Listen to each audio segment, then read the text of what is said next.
Welcome back to Anglesey for the first day of this 750 Motor Club meeting. And as you can see there, the cars are gathering for our first race this afternoon, which is for the Tiguan Road Sport Series, and the cars are heading out onto the grid now ahead of their 45-minute race for these production saloon and sports cars, which are split over 4 different classes, all based on power to weight ratio. And it's a great grid of in excess of 30 machines for what will be a 45-minute race with a pit stop in the middle third.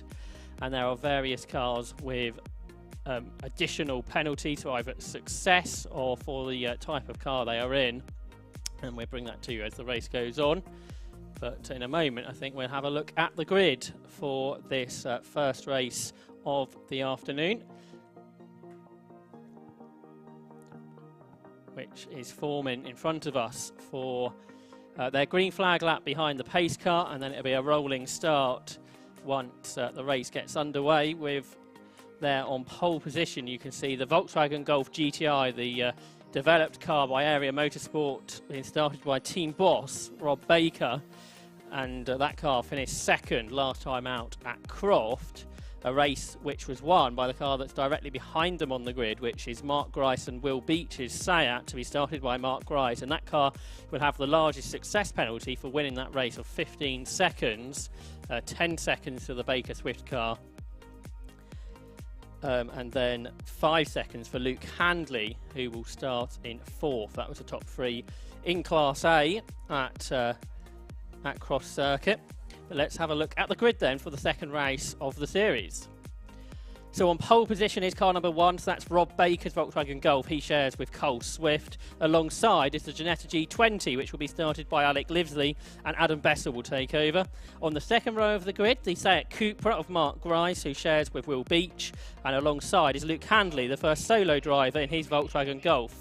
On the third row, we have Ryan Parkin in his diesel Audi TT, and alongside Colin Gillespie in his Seat Cupra. Onto the fourth row of the grid is where we find Chris Mills and his BMW M3, who is alongside Scott Parkin's diesel Golf. On the fifth row of the grid should have been the Luke Browse to start, Paul Browse to take over M3 GTR. That car had problems in qualifying, so hopefully we'll see that start from the pit lane. And next up is 777, which is Robert Andrade's Seat Cupra. On the sixth row, where we find Warren Allen, who drives a Porsche Cayman, and alongside is Liam Crilly, who is there in his BMW Z4.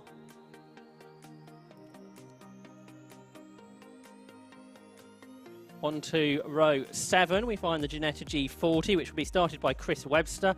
He shares with Matthew Tidmarsh, and alongside is the Porsche Boxster of father and son John and Chris Walker.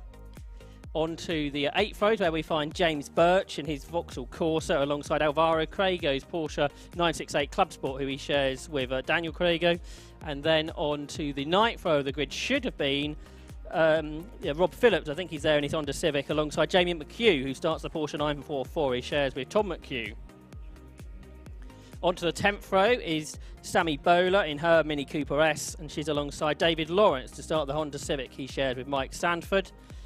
Onto the 11th row is Alex Richardson in his Mazda MX-5 and Michael Downey's Porsche Boxster S. On row 12 is Sam McKee's BMW 328i and Ben McCauley's Lotus Elise.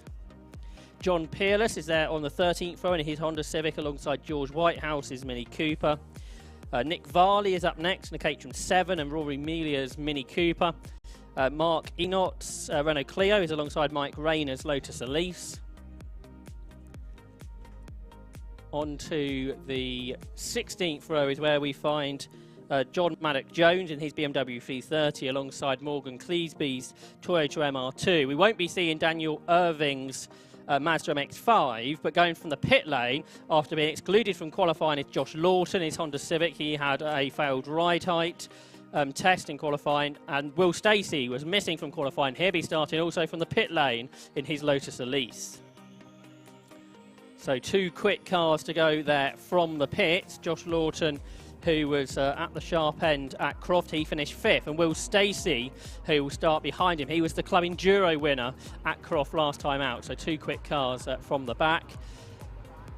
And as I say, 3 of the top 4 all with pit stop success penalties. There's also cars like the Ginetta that's there on the 2nd position, Alec Livesey and Adam Bessel. They have a 10-second pit stop penalty, as do all cars with a non-standard sequential gearbox. So as I say, this is a power to weight ratio formula. So the cars within Class A are up to 300 brake horsepower per tonne, Class B for 240, Class C for 180 and Class D for 145. The Class B winner last time out at Croft was Scott Parkin, and Class C was Matt Creed, who got the Class win there.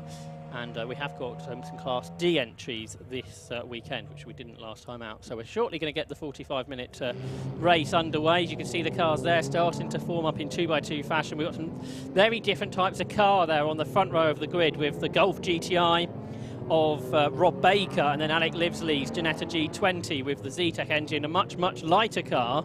But over the course of a full lap of this Anglesey International Circuit, we're separated by just 6/100ths of a second. So the red lights are on, the pace car is into the pit lane, and 45 minutes then of Tagiwa Road Sports Series racing gets underway as the lights go out, and Rob Baker on the inside line. Is he going to be able to hold off Alec Livesey? Goes right round the outside of the Ginetta G20, and the G20 tries to nose ahead as the rest of the field still flowing across the line. Such is the size of the grid, but it is the Ginetta of Livesey that leads. Baker is there in second. Will Beach his car with Mark Grice, I think, starting. The Sayat is alongside Luke Handley, but Luke Handley's got the inside line. And it's still side by side for the lead because Rob Baker squeezes up the inside of Alec Livesey, who's all over the curb in the Ginetta, which looks tiny, Johnny Palmer, next to the Volkswagen Golf.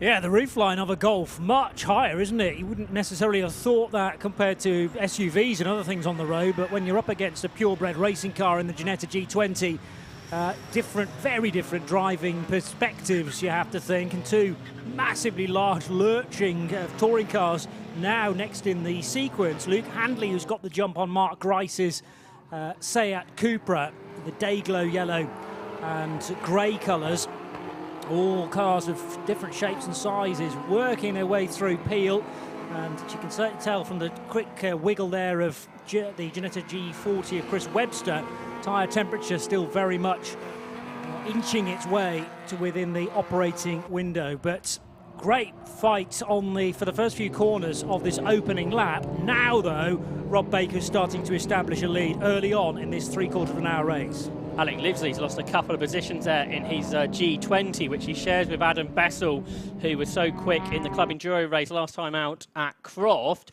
A lot of these cars will be doing both races, particularly those at the front of the field, almost using this as sort of a simulation for the longer race tomorrow. There you can see Livesey under pressure from the Audi TT, the TDI car of Ryan Parkin, who missed last time out. He had some different drivers in that car, but he's out in his TT today, and he's got the BMW M3 there just behind, the older car driven by Chris Mills.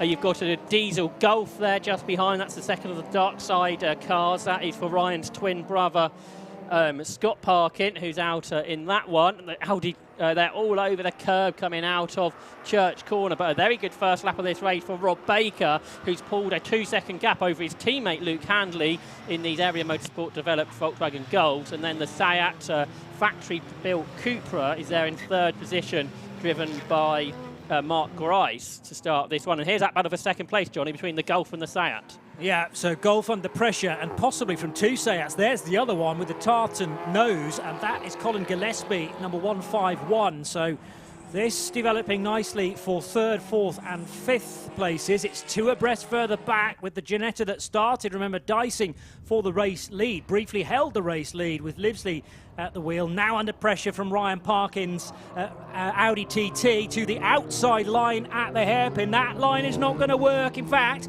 it's likely to lose Mark Grice a position. Not quite. Colin Gillespie wasn't close enough to pounce, but as you attack in one movement, you very quickly need to go into defensive mode in the early stages of a race where these cars look very even, unless you're Rob Baker, it seems. Yeah, that's absolutely right. He's getting away, the 3-time Club Enduro champion, with his co-driver Cole Swift. There is Grice, who had that error, didn't he, earlier on. The Audi TT in the background. Ryan Parkin was trying to go around the outside of Alec Livesley, but run very, very wide at turn 1.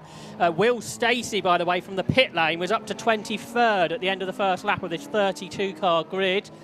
And we've got a car off at the final corner as well. That's the Mazda MX-5 of Alex Richardson, who should be able to get back going. But 2.8 seconds is the lead gap for Baker, who's on a 1 minute 36.9. It's very warm out there now, and the cars are, of course, full of fuel, so the lap times are a bit slower than they were in qualifying this morning when we're in the 1 minute 35s.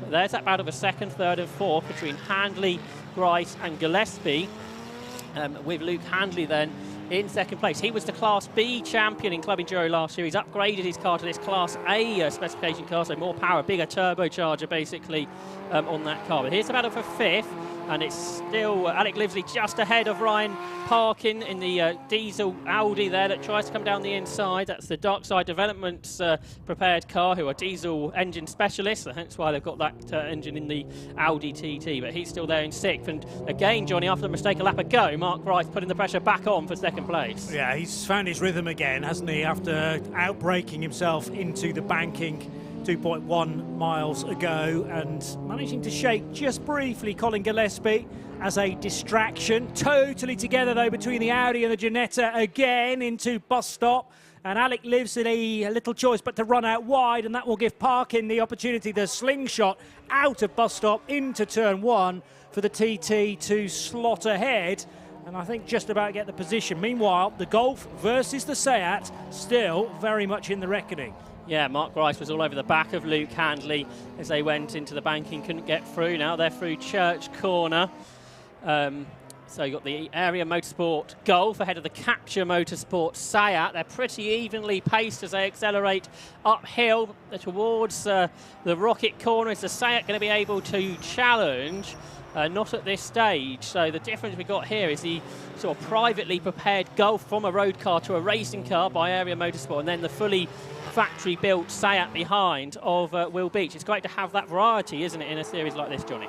Totally, and you then have to think, well, factory, that would be the advantage, but to be honest, it's not a lot between the two different preparation versions, if you like, and great that the two Seats now can really take the fight to the Golf, because as Handley and Grice fight amongst themselves, they're not going as quickly as possible, as demonstrated perfectly there by Handley, who was going to go into the hairpin, kind of occupying the middle of the road, and then quickly jump to the inside line. These are not ideal racing lines, hence the reason why Gillespie is able to find a good chunk of time on this particular lap. They are able to extend away, though, from Ryan Parkin's Audi TT, which is starting to become slightly lonely in fifth position. Ginetta tucked in behind as well, as they're the three, second, third and fourth, through Shot and through turn number 1, still in the same order.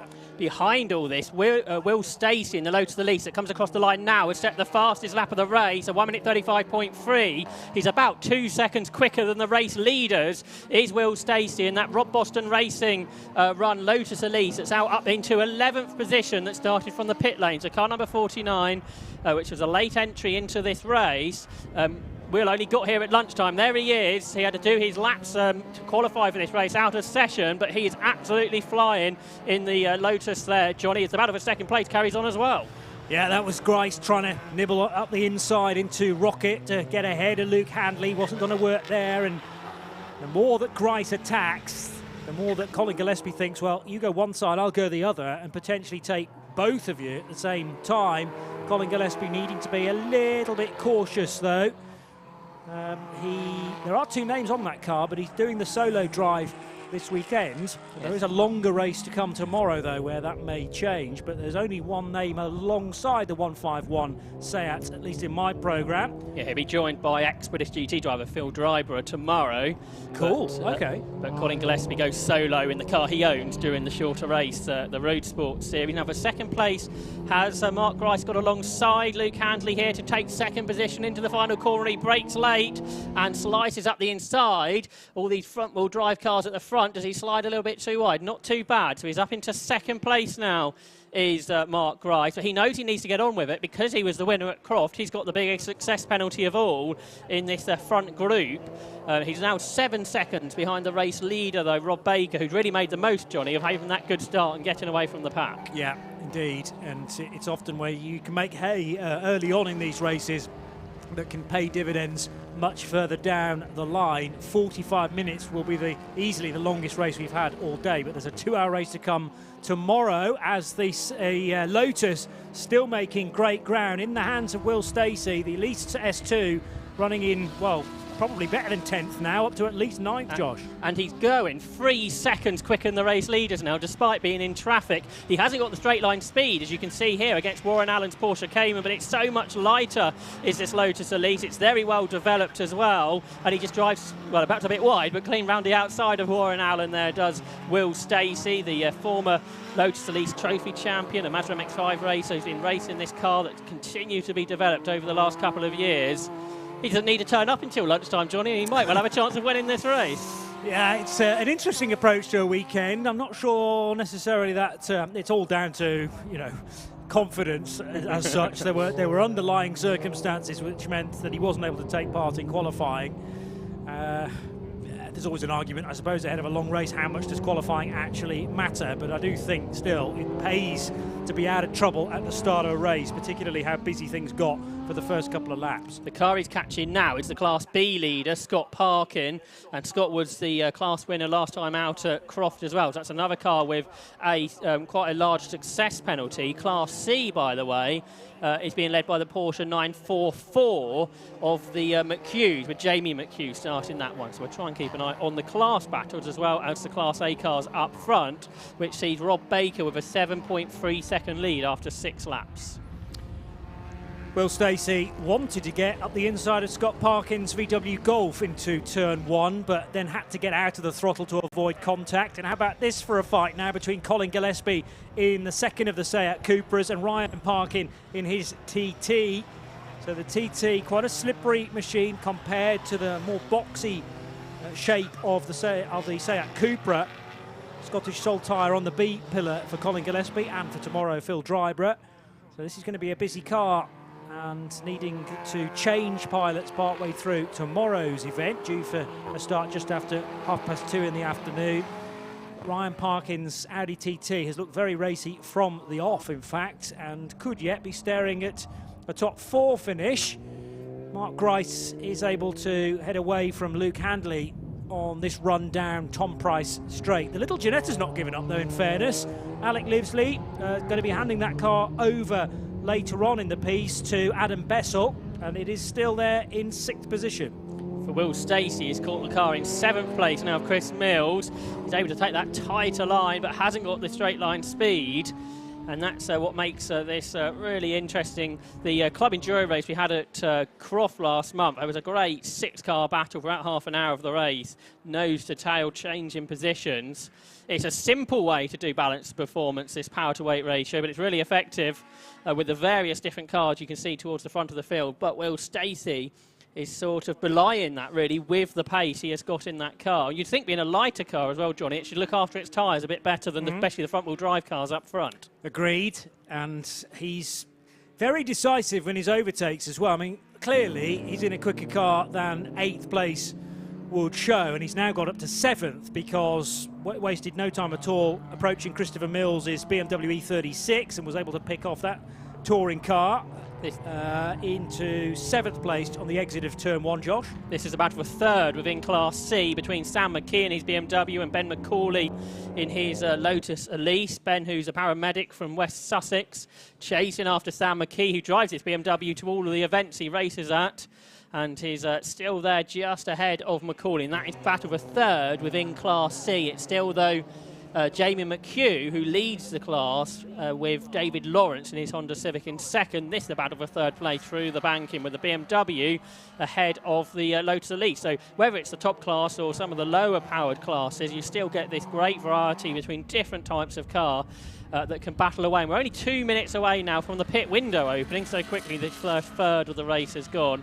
and 60 seconds is the minimum stationary time when we come to our pit window, and with, of course, those extra either success penalties or the sequential gearbox penalties that we have. Across the line, I noticed that Ryan Parkin has got himself into 4th position and up ahead of Colin Gillespie, and right behind him is Alex Livesey, but they're all being caught by Will Stacey, so perhaps that'll be a good battle to look at in a few moments' time. But for now, we can enjoy this battle for what is 21st overall, but more importantly, for a class podium position. So Sam McKee, Ben Macaulay, I guess you call that a Mac attack, as they really get stuck in to one another for 3rd position in category C. It's led by a Porsche 944 of the McHughes. And who do we put in to start with? Jamie McHugh to start, Thomas to take over at some point in the next 16 minutes. Running a touch wide there was Parkin in his Audi TT, so that shows you that a bit of pressure. Well, has he got ahead of Colin Gillespie? He certainly was ahead at the start of this lap, and the Audi is now in front to split the two Seat Cupras. Sideways there for Alex Livesey in the Ginetta G20, and now Will Stacey is with him and alongside as they come down towards Siemens. Around the outside goes Stacey. I would imagine the Lotus and the Ginetta have quite similar characteristics, but Stacey's gone around the outside regardless, and Ryan Parkin's fallen behind Gillespie now, and Stacey, is he going to thread the needle between the middle there? It's off the road, it's gone Luke Handley with a failure of some description, do you reckon there, Johnny? Front right's gone big time. Is that just a... No, I think the wheels almost tried to part company with the car. I wonder whether there was a bit of debris across the road. There was certainly some smoke just off frame, and certainly the Lotus has run through that. Now, how sharp are those shards that Will Stacey has potentially picked up in his tyres? It all happened in and around where Ryan Parkin was, and Colin Gillespie as well. Got 30 minutes to go still in this race. If they've run over some errant debris there, that could really bite later on in this mini enduro. But in all of that, Stacey got through the middle, didn't he, of those two cars? So he's actually into 3rd overall now. So he's got the same pit stop penalty as the leader, and he's currently 14 seconds behind. It's Stacey in 3rd place, but we have yellow flags for that incident. But it's obviously quite a big failure, whatever it was, in there for Luke Handley in his Volkswagen Golf. So there is Stacey in 3rd. Is Ryan Parkin still 4th? Yes, he is. And we're well into the back marker traffic now for the less powerful cars. They'll be slicing their way through, and particularly through this part of the circuit, Johnny. It's quite tight, so you have to be quite decisive if you're going to get past the slower machines. Yeah, otherwise just bide your time, but that's the last thing you want if you've got somebody on the same lap, in the same class, desperate to try and get by. The Ginetta tries it on the run into Siemens corner, and can the Ginetta get it stopped in time to turn left in the hands of Alec Livesey? I think so, but they were heading into a yellow flag zone there, so Alec couldn't afford to waste too much time in getting the overtake completed before they were into the caution area. Now just keeping an eye out for that braking area into the banking as to whether there's any more debris around. It was a strange failure. There was a bang out of shot, and then all of a sudden the Golf off on the grass, but the tyres still seem to be inflated, so front right wheel detaching, maybe after a hub or brake failure perhaps. It's a strange one, 15 minutes into a race. Yeah, absolutely right. Class B we haven't mentioned for a little while. That's Scott Parkin, who leads in his diesel Golf, and he leads that class by about 15 seconds already over Liam Crilly, who's 2nd in the BMW Z4, and James Birch is 3rd within class in his Vauxhall Corsa. In all of that is Josh Lawton, the other driver who started from the pit lane. He's up into 11th overall now in his Honda Civic. But here is Stacey then. He's now only 10 seconds behind the race leader. On that last lap, he was a couple of seconds quicker than Mark Grice, and a much slower lap from Baker, presumably in traffic, which caused that. But Stacey here then dives down the inside of Rory Melia in his Mini Cooper, the ex-Formula V racer, who is out there. And Stacey's put a lap on him now, and he turns his way through. I think the pit stop cycle is beginning as Josh Lawton makes his way down the pit road in his Honda Civic, and that's going to get pretty busy now with the pit window open for a further 12.5 minutes. There are various configurations of pit lane that can be used here at Anglesey, but I'm assuming it's the quick dive left just before bus stop and in to the pit lane, which runs parallel with the start-finish straight. Josh Lawton's actually gone into the garage in his Civic, so that's obviously more than just a pit stop, that's a problem. and that is presumably going to be a retirement from the race. A change for second place. Stacey's already through and ahead of Mark Grice as they come up across the line now, out of camera shot. And Stacey then from the pit lane to second in about 18 minutes or so. And he is now 9.6 seconds behind the race leader. So it feels, Johnny, like this is going in one direction. Yeah, 134.9. Compare that to, that's a best lap for Will. 136.9, Rob Baker's best effort so far. BMW parked at a peculiar angle is the car of Christopher Mills. And that's because you have to park at a 45-degree angle in the pit lane, so there's space for everybody, basically. And hopefully that means it should be done as safely as possible. So that's, we'll see a lot of that over the course of the pit stop races this weekend. Here's the race leader. We haven't seen much of Rob Baker during the course of this race, the area motorsport boss who runs so many cars, not just in the 750 Motor Club paddocks, but elsewhere as well. And he shares this car with Cole Swift. They have won the Club Enduro Championship 3 times, and all in the last 3 seasons. But a new car for this year. The car was a little bit of a handful at Croft, but it seems to be working well today on a different layout, but not as well as the Lotus Elise is of Will Stacey that went so well here last year until it had some car problems.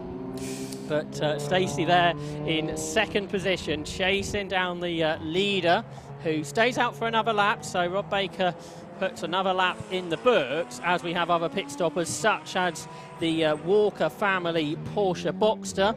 I can see is in there in the pit lane, the Charles Ivy Racing run car that's in the pit lane. So it looks like possibly Dad's got out the car, John, and son Christian Walker is jumping in as a new fastest lap of the race for the race leader, Will Stacey, a 1 minute 34.79. He's now only 5 seconds behind the race leader. So he's halved that gap in the space of 2 or 3 minutes, it feels. Bear in mind, we've got 25 minutes of this race still to go. Now, he will be able to catch that 5 seconds up within the next probably 5 minutes. Question is, how easy is it going to be to pass Rob Baker? So work going on the front of that Civic, I noticed, in pit lane. And another car that has come down pit road, the 256 on the Civic Type R, which is David Lawrence, to hand over to Mike Sanford. Yeah, the Civic that was having some work done on it was Rob Phillips in his slightly older Civic, the EP3 model. Meanwhile, there is Chris Mills, who I think has made his pit stop in his BMW M3, and he's just come out just ahead of the car that runs in third position. That was Mark Grice, who shares with Will Beach, who will be taking that car over shortly. As for the car behind them, that's the Michael Downey Porsche Boxster. That's a Class B car, class that's still being led by Scott Parkin from Liam Crilly and James Birch. Class C still being led by the 944 of the McHughes. And we have got one Class D car out this weekend, which is Morgan Cleesby, and he's out there in his Toyota MR2. But there are the Craigos in their Porsche in the pit lane. That's a 968. Which is another Charles Ivy run car, which we will see also out in the Carmel Porsche Trophy. So they've got plenty of racing over the course of the weekend. And their driver change is ongoing, with Alvaro Craig getting out, and Dan will get into the car, as he has done so already, I think. That was interesting. On the back of that 968, there was both drivers listed, Crago and Crago, and underneath it said JP. I think I should be in that car for a third stint. The problem is they don't need to come in for a second stop, but you know, maybe I could wave enough flags at them and convince them to hand it over to me. It's a dangerous game, but I'm willing to play it. Meantime, that Ginetta with a very large diffuser coming out of the corner. So that's not the G20, is it? Is that G40 Yeah, Ginetta? that's an ex-Rothko car, because That'll be why. Ollie Okay. Goethe used this as a test car. We never raced in Ginetta Juniors, and Chris Webster, who's a good friend of Stuart Hall, who looks after Rothko, convinced them to sell it, which you probably know. Rothko, Ollie Goethe doesn't sell cars very often, but I think Chris told him, you don't want a Ginetta G40 in your collection. Fair and enough. he's put a big 2.5 litre Duratec engine in it, and as you say, lots of downforce, which you wouldn't see on a Ginetta Junior, for example. Is this the leaders together? Has Rob Baker been caught by Will Stacey? Are either of them going to dart for the pit lane at this stage, as we are halfway through this 45-minute race, which seems to be flying along pretty quickly, but no to tell for the lead, Johnny? Well, Will has tried this a couple of times already and succeeded, a move into turn one. Can't get it done on Rob Baker, though, through the tricky first left-hander on this Anglesey circuit. Now forcing the Golf to defend into the banking corner. Oh, he catches some grass there. So confident on the downforce that Will Stacey is of this little Elise S2. Is he going to dive up the inside for the race lead? They're absolutely side by side, but the problem for Will is he can't easily see where the Golf is because of the low slung roofline on the little Lotus. Going to have to thread the eye of the needle if he gets it done, and Rob Baker is holding firm, in fairness. The Golf that does have to seem to have the measure on the other hot hatches in this race, so far staying in front, Josh. Yeah, absolutely right. And these two cars both have the same 10-second penalty for the pit stop, so that shouldn't change things. But Will Stacey is on the inside now as they go into Peel, and Baker just can't do anything about it. Look how much more speed the Elise can take through the corners. So I think Will Stacey's got this car now set up absolutely perfectly. He knows how to drive it, and more importantly, he also knows how to overtake cars that have got more power, which I think is easier said than done. But this Anglesey circuit suits the car down to the ground, obviously, either whether on the coastal circuit as we were last year or on this longer international circuit, doesn't seem to be a problem. So in what did we have? Less than 25 minutes from the pit lane to the front for Stacey. And more pit stops down there, including number 32, Mike Rayner, in his Elise S1. And going out the pits is the early spinner in this race, Alex Richardson, in his Mazda MX-5. But for Will Stacey, he now clocks up lap number 15 as the race leader. Such an impressive stint this has been. Oh, it's a very civilised way to approach a race meeting. Spending the morning sightseeing, basically, in sunny North Wales. That's Luke Handley, we can see there. Yeah. Now trackside and wondering, I guess, if his Volkswagen Golf can be fixed for tomorrow. Depends how big that failure was and exactly what went wrong. It looks like he's enjoying spectating, though, because clearly two cars or more getting very close to one another right in front of him as Luke flings up the arms there. I didn't see any contact for him before the failure. I'm not saying there wasn't any, but it was a strange incident, and only really he may have the answers. Meanwhile, the Audi TT, a good line through the very fast right-hander at Church, dealing with some traffic. And the track is now very well populated, evenly populated with cars from the Tagiwa Road Sports series, so you're not going to have a moment's rest if you Will Stacey leading the race. Into the pit lane has come Mark Grice to hand over to Will Beach in this Capture Motorsport run Seat Cupra. Also into the pits is Rory Melia in his Mini Cooper. But for Grice and Beach, their car has a 15-second longer pit stop, so a 75-second stationary after that victory overall at Croft 4 weeks ago. But there is Melia. Good to see him out there, the 33-year-old from Lancashire who's raced in Formula V and 750 Formula in the past, and he drives this 2007 Mini Cooper with a 1.6-litre turbocharged engine, and he's just taken on a bit of refreshments, a drink there during the course of the pit stop, because we've heard, Johnny, in races with open-top cars how hot drivers were getting. In these closed cockpit cars, particularly in the pit stops, it must be getting very warm indeed. When you go out to walk around the paddock, it's quite breezy, but obviously you're not going to get any of that in the closed cars. And if you're tucked in behind a hot race car, all of that hot air is basically being blown in your direction. Also, in a lot of these cars, the engine sits forward of the driver, so heat from that is going to be dissipating into the cockpit.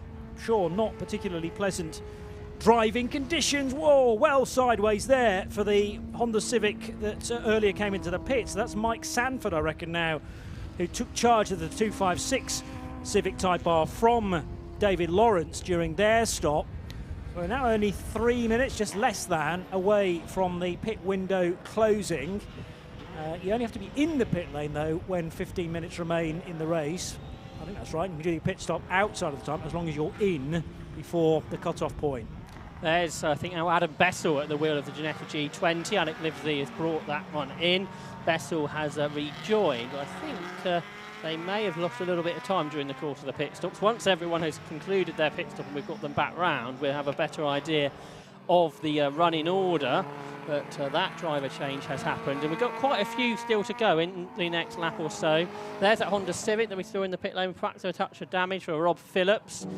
He continues on his way. Good to see the car, I think, that started a bit late in the race, the Browse BMW M3 GTR that had problems after qualifying. That's the 222 car. Luke Browse started it.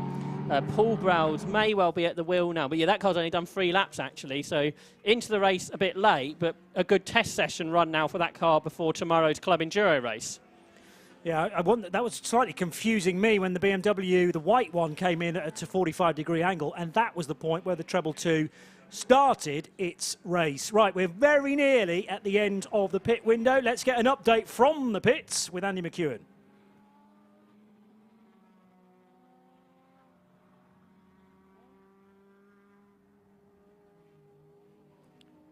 I think we'll hear from Andy in just a moment's time. He's just grabbing a driver out of one of the garages, and we'll be able to catch up. I think Will Stacey has brought the lead in Lotus Elise into the pit lane, so that means Rob Baker has gone around for another lap, which if that is, no, he's in, isn't he? So his pit lane box is further along than the start-finish line, where I think Will Stacey's is before the finish line, just to confuse matters. Okay, so they're both in, but one's triggered the beam and the other one hasn't. So it is basically a straight race on pit road. I did think if Will Stacey was staying out, that would be nip and tuck to be able to get in before. No, there's still a Lotus out on track. Yeah, so perhaps he did come in a lap before, so I was right first time. Okay. But who's going to lead? Because Cole Swift is exiting the pit lane pretty much side by side with the Lotus Elise, Johnny. Yeah, and it's very close indeed. Looking out of the window at the moment, as they disappear briefly from my sight, the Lotus is marginally ahead, but brand new driver into the Golf, just getting used to current road conditions, and Carl Swift then staying with the Elise S2 for the time being. I think there's only going to be one winner here ultimately, though, as long as the Lotus's reliability is pretty good. But that Golf, like a rocket, heading into rocket, funnily enough, but I don't think he's going to be able to hold back our still race leader, that metallic blue Lotus. That update that I promised you from Andy, here it is now. Yeah, thanks very much, guys. Down in the pit lane where things are getting a little bit quieter now as we approach the end of the pit window. Catching up now with Alex Livesley, who's in one of the more interesting cars on the grid, the Ginetta G20. Not a standard G20, must be said. Can you talk us through a bit of the history of the car and what's been changed on it? It started off as a Ginetta Junior, the 1.4 litre engine. Now 2 litre, sequential gearbox, lots of aero, never had the standard. So, yeah, it's getting there. It's our second event out, and yeah, it's showing quite good at the moment. I think we've got the opposite problem to the TCRs. Our tyres take a while to come in, and the TCRs are quick straight away. It should be the perfect car, really, though, for this circuit, because it's lightweight, but it's got the downforce, nippy enough down the straights too. Yeah, it's not bad. It's pretty good. It's pretty good. So it's yeah. Hopefully Adam can bring it home in a fairly good position. Yeah. How are things looking for you out there then? Were you satisfied with your stint? Yeah, quite satisfied. So we lost a few places at the start with cold tyres. Just took a while for them to come back in, really. So yeah, I'm quite happy now. You've had a bit of time to cool off now as well. The first thing you said to me when you got out of the car is it's hot out there. It is hot. It is really hot. We put some cooling in the car, but it's still hot. Tomorrow with a 2-hour race, it's going to be really hot. So, yeah, that's a good point. This is good training for that in a way, isn't it? Exactly. Yeah, exactly. Rather than testing, we thought we'd just enter this event and see how we go. There's nothing more than competition, is there, to bring out the best in us. Absolutely. Well, thanks for having a chat, Alex. Best of luck for the rest of the race. Thank you. Thanks, Andy. Good to hear there from Alex Livesley, who's handed over that Ginetta G20 to Adam Bessel. I think that car may have lost a little bit of time in the pit stop. Probably not the easiest car to get in and out of compared to some of the touring cars that have a little bit more space. We're just looking here at car number 70, which is the BMW 330 of John Maddock Jones, who is battling away there with the Craigo 968, was that, I think? Yeah, 968 Club Sport, to be entirely accurate, so 135 rather than 35 that it says on its doors, but beautifully turned out machine. Again, all sorts of different shapes and sizes, including that Mini on the high side, which is the 114 car of 114 of George Whitehouse, currently 27th position. The leader slowing, Johnny. We said this car hasn't had 100% reliability, and Will Stacey is parking the car basically opposite us. You can see that on the camera now as he crossed the line. So he loses the lead to Cole Swift. But more importantly, Johnny, this car that's had a few issues has seemingly got another.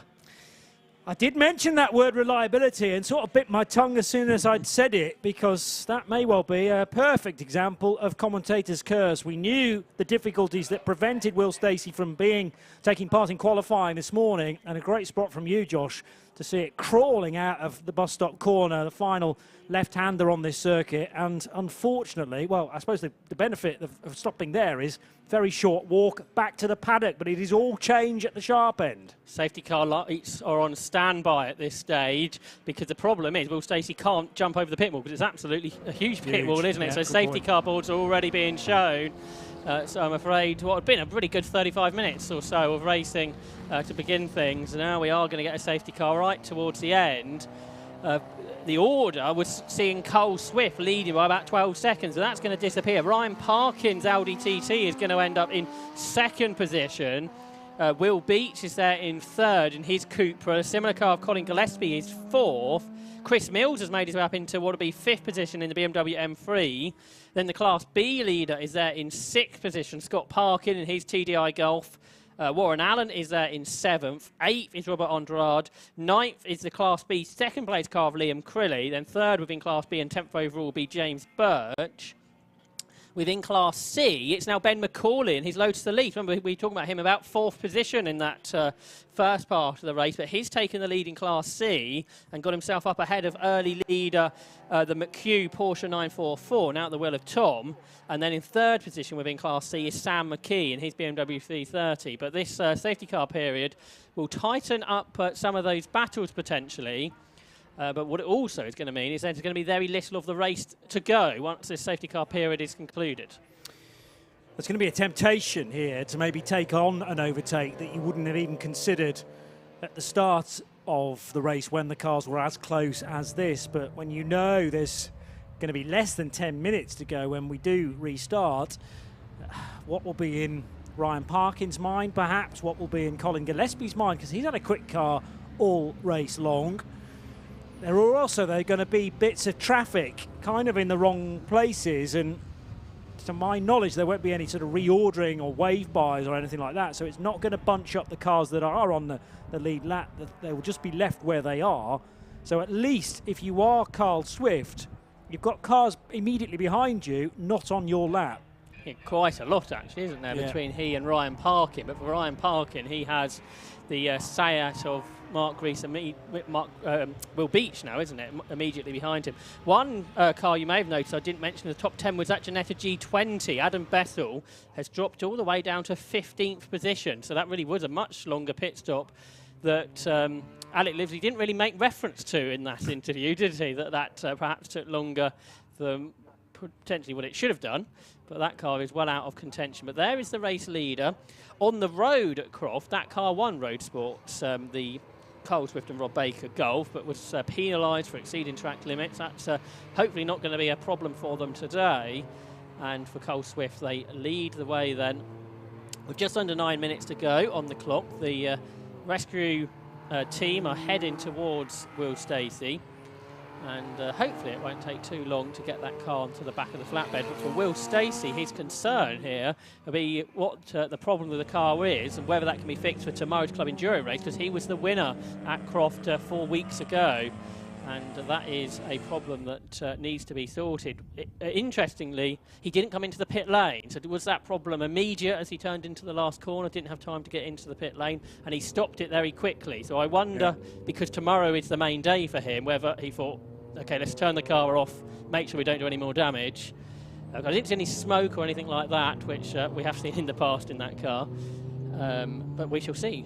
Perhaps Andy might be able to, although he'll probably be heading towards Park Ferme shortly with not much longer the race to go, but maybe he'll see Will Stacey and the team and get some news. Do we know the nature of the problem that kept him from qualifying this morning? I think it was because he wasn't here. I think that is genuine. It's not it wasn't a car issue as such then? From what I understand, he was arriving at lunchtime and using this a bit of a test like we heard from Alec earlier on. Bit of sightseeing of North Wales, as I was suggesting. Probably not, but I mean, it just shows that car is good enough to outpace the majority of the others in this field.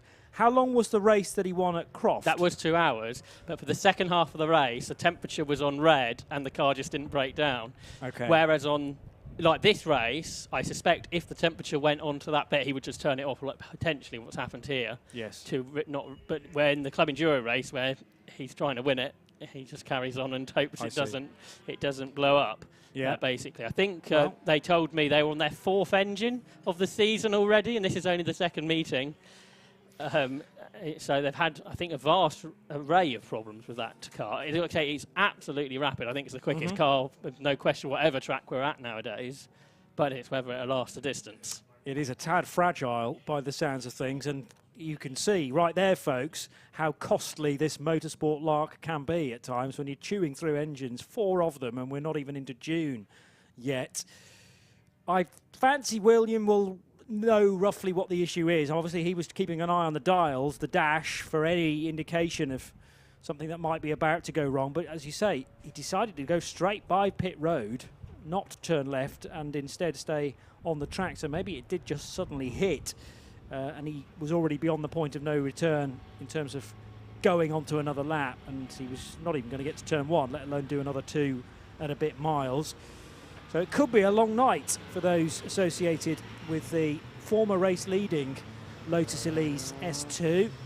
We wish everyone to do with that car well in terms of its quick repair, because we definitely want to see it in the Tagiwa Club Enduro Championship race tomorrow, 2:30 in the afternoon. That's due to start, so they do at least have tomorrow morning as well, if needed, but there'll be a qualifying session ahead of that. Yeah, at 9 o'clock. At 9 o'clock, okay. Scratch that 2:30 deadline. Well, perhaps that is probably, as long as they get it out, because we've seen he can overtake with pretty much ease. And he'll have 2 hours to do it there, so he'll probably lap the field if the car keeps going. And the other question is what the weather's going to do. We mentioned that earlier. The Elise doesn't like the rain as the front-wheel drive cars do. So that, of course, will be another question. The car's back in the paddock, though, so I'm sure we'll be able to go green flag racing at the end of this lap, probably with enough time for 3 laps of racing, I would think. And Cole Swift, I'm sure, will be pushing on immediately with all those cars behind, and then it'll be the battles for 2nd position to look out for, as well as the class battles, of course. So just a reminder, in Class B, it's Scott Parkin who leads over Liam Quilly and James Birch. In Class C, it's Ben McCauley who leads from Tom McHugh and Sam McKee. That's the top 3 within that class. And the Class D car, Morgan Cleesby, I think, still running. The top 10 overall still on the lead lap as the safety car pulls in and Cole Swift accelerates them through the last corner, and here see a green flag now as he goes on to lap number 23 of the race for 2nd position. Ryan Parkin's got to be careful not to pass before the line, but that means he's going to be under pressure, Johnny. Massively so, and this time from the beach-driven Seat Cupra. So in their pit stop, Mark Grice, who had a great opening stint, handing over to teammate Will Beach, who has a little look at the inside of Ryan Parkin's Audi TT. Good drive off the corner, though, from the TCR car, and they're going to be level pegging as they reach Church. What's the more gentlemanly thing to do here if you're Mark Beach? Well, it's to allow the Audi to at least turn in and keep its place, but really quick out of the traps there. There was also a car going wide coming out of turn 1, which was the number 70 BMW, I reckon. Did escape that moment. For Beach, he had a big slide as he went through Church Corner trying to get to the inside of Ryan Parkin. But as you say, Johnny, it didn't come off. 7.5 seconds already dropped behind the leader. So for Cole Swift, it should be pretty smooth from here. At least they'll be hoping for that. But for 2nd place, still in traffic, Ryan Parkin coming under further and further pressure from Will Beach. They've got to lap the Class C leading, one of the Class C cars, I should say, through the corner there, which is the Craigo 968. It's the other sort of front-engine Porsche that's the front of Class C. But that battle of second place, Beach tries to squeeze up alongside Ryan Parkin, can't do it. Now they've got the M3 GTR that came into the race late to get through. The Luke and Paul Browse, father and son machine, I think, just stepped right to allow those two faster cars to come through. Not far behind them is solo-driven Sayat Cooper of Colin Gillespie. They're in 4th position. Yeah, Colin's getting closer and closer. He was 4th for a lot of his opening stint as well, so a sense of déjà vu for the Scot. The Class C leaders just coming through the final corner, Johnny. Ben McCauley narrowly ahead of Sam McKee, who gets up alongside him. So for the Class C lead going into the first corner, Sam McKee round the outside, you can see it on your screen now, swoops into the lead of the class. So that was a really good move. And now Alex Richardson up into 3rd in that class. So the McHugh Porsche 944 that led early on starting to drop away. But there you can see Sam McKee up into the class lead now, but very much narrowly over Ben McCauley. Driven really well, both of these actually. Firm but fair racing. They were dicing for 3rd position in Class C earlier on in the opening stint and has steadily worked their way to the sharp end. Helped out, I'm sure, by good work in the pits and slightly quicker pit stops, as well as the BMW M4 will get by them to put another lap for Liam Crilly. He remains on the lead lap. What about Will Beach, Colin Gillespie, and either of those now ahead of Ryan Parkin, because that's really the dice to keep our eye out for in the remaining 90 seconds. Alex Richardson's MX-5's joining in on this Class C lead battle now, Johnny. Yes. So, and he's going up the inside of McCauley, but there's not quite room there. So you've got 3 cars within Class C. So great to see a good number of cars within the class this weekend, and a great battle in the final moment for the race leader. Cole Swift overall is going to start his final lap now with less than a lap time left on the clock. And for 2nd position, it's still Ryan Parkin ahead. So they're equally going on to their final lap of the race as we watch the Class C leaders work their way. They're being lapped by cars. They're trying to lap cars as well. So it's all very busy down at the hairpin there as they're shortly going to start their final lap. And has McCauley got a problem there? Was the Lotus Elise slowing? And is that going to give Alex Richardson a chance to grab second? It's pretty much forward base, but yeah, McCauley's slowing, so the Lotus Elise that was leading the class is for the pit lane as he leaves the rest of them to dice their way through the final corner. None of this a worry for the race leader overall. Cole Swift got a clear track, but behind it's absolutely bedlam. Yeah, it's not been a great race for Lotus either so far, with 2 of them now hitting issues, it seems. The Ginetta G20 that was well and truly in the fight in the opening stages is still going strongly in the hands of Adam Bessel. Just, in fact, set its best lap of the race so far. Colin Gillespie tucked in behind, but Colin's on the lead lap and looking for a way by the Ginetta of Bessel. And here's your 2nd and 3rd place runners. Only half a second between them at the start of this lap. It's condensed yet further since then, and they're about 2/3 of the way around the final lap now. Ryan Parkin sticking the elbows out, trying to keep his TT as wide as possible to keep Will Beach behind. Great battling all the way through this 45-minute race. And Ryan Parkin hanging on for now. They're in 2nd place. You can see a bit of a puff of diesel smoke out the back. But none of this is an issue for Cole Swift. He and Rob Baker, one on the road at Croft. This time they look like they're going to take the win overall on the result sheets as well. And for 2nd place, there's contact as they come out the final corner. As Will Beach, I think, might have got into Ryan Parkin there. They say these drivers are just doing this race as a test session for tomorrow's Clyde Enduro race, but some of those battles would suggest perhaps not. But for 2nd place across the line, Ryan Parkin held on. His twin brother Scott Parkin comes across the line now to win Class B.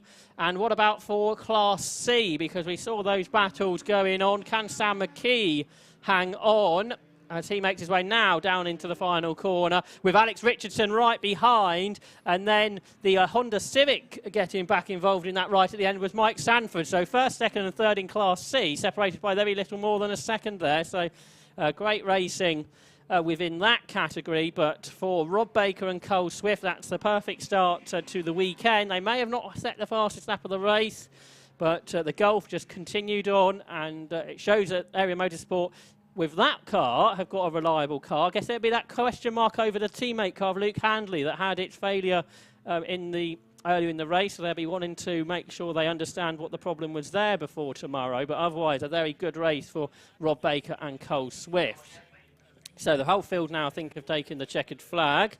So in a few moments' time, we'll be able to take a look at the results then of that Road Sports Series race, which I reckon got only 3 or 4 retirements, so we saw a few cars with issues, but the majority were okay. And we can take a look at the results in of round 2 of the Tigueroa Road Sports Series here on the Anglesey the Anglesey International Circuit even, and it was car number 1 then. The winners, Rob Baker and Cole Swift, by 8 seconds over Ryan Parkin, who finished 2nd. 3rd was Mark Grice and Will Beach. 4th was Colin Gillespie, and 5th Chris Mills. Winning Class B in 6th place, Scott Parkin doubles up on his victory from Croft, with Warren Allen in 7th. 8th and 2nd within class was Liam Crilly.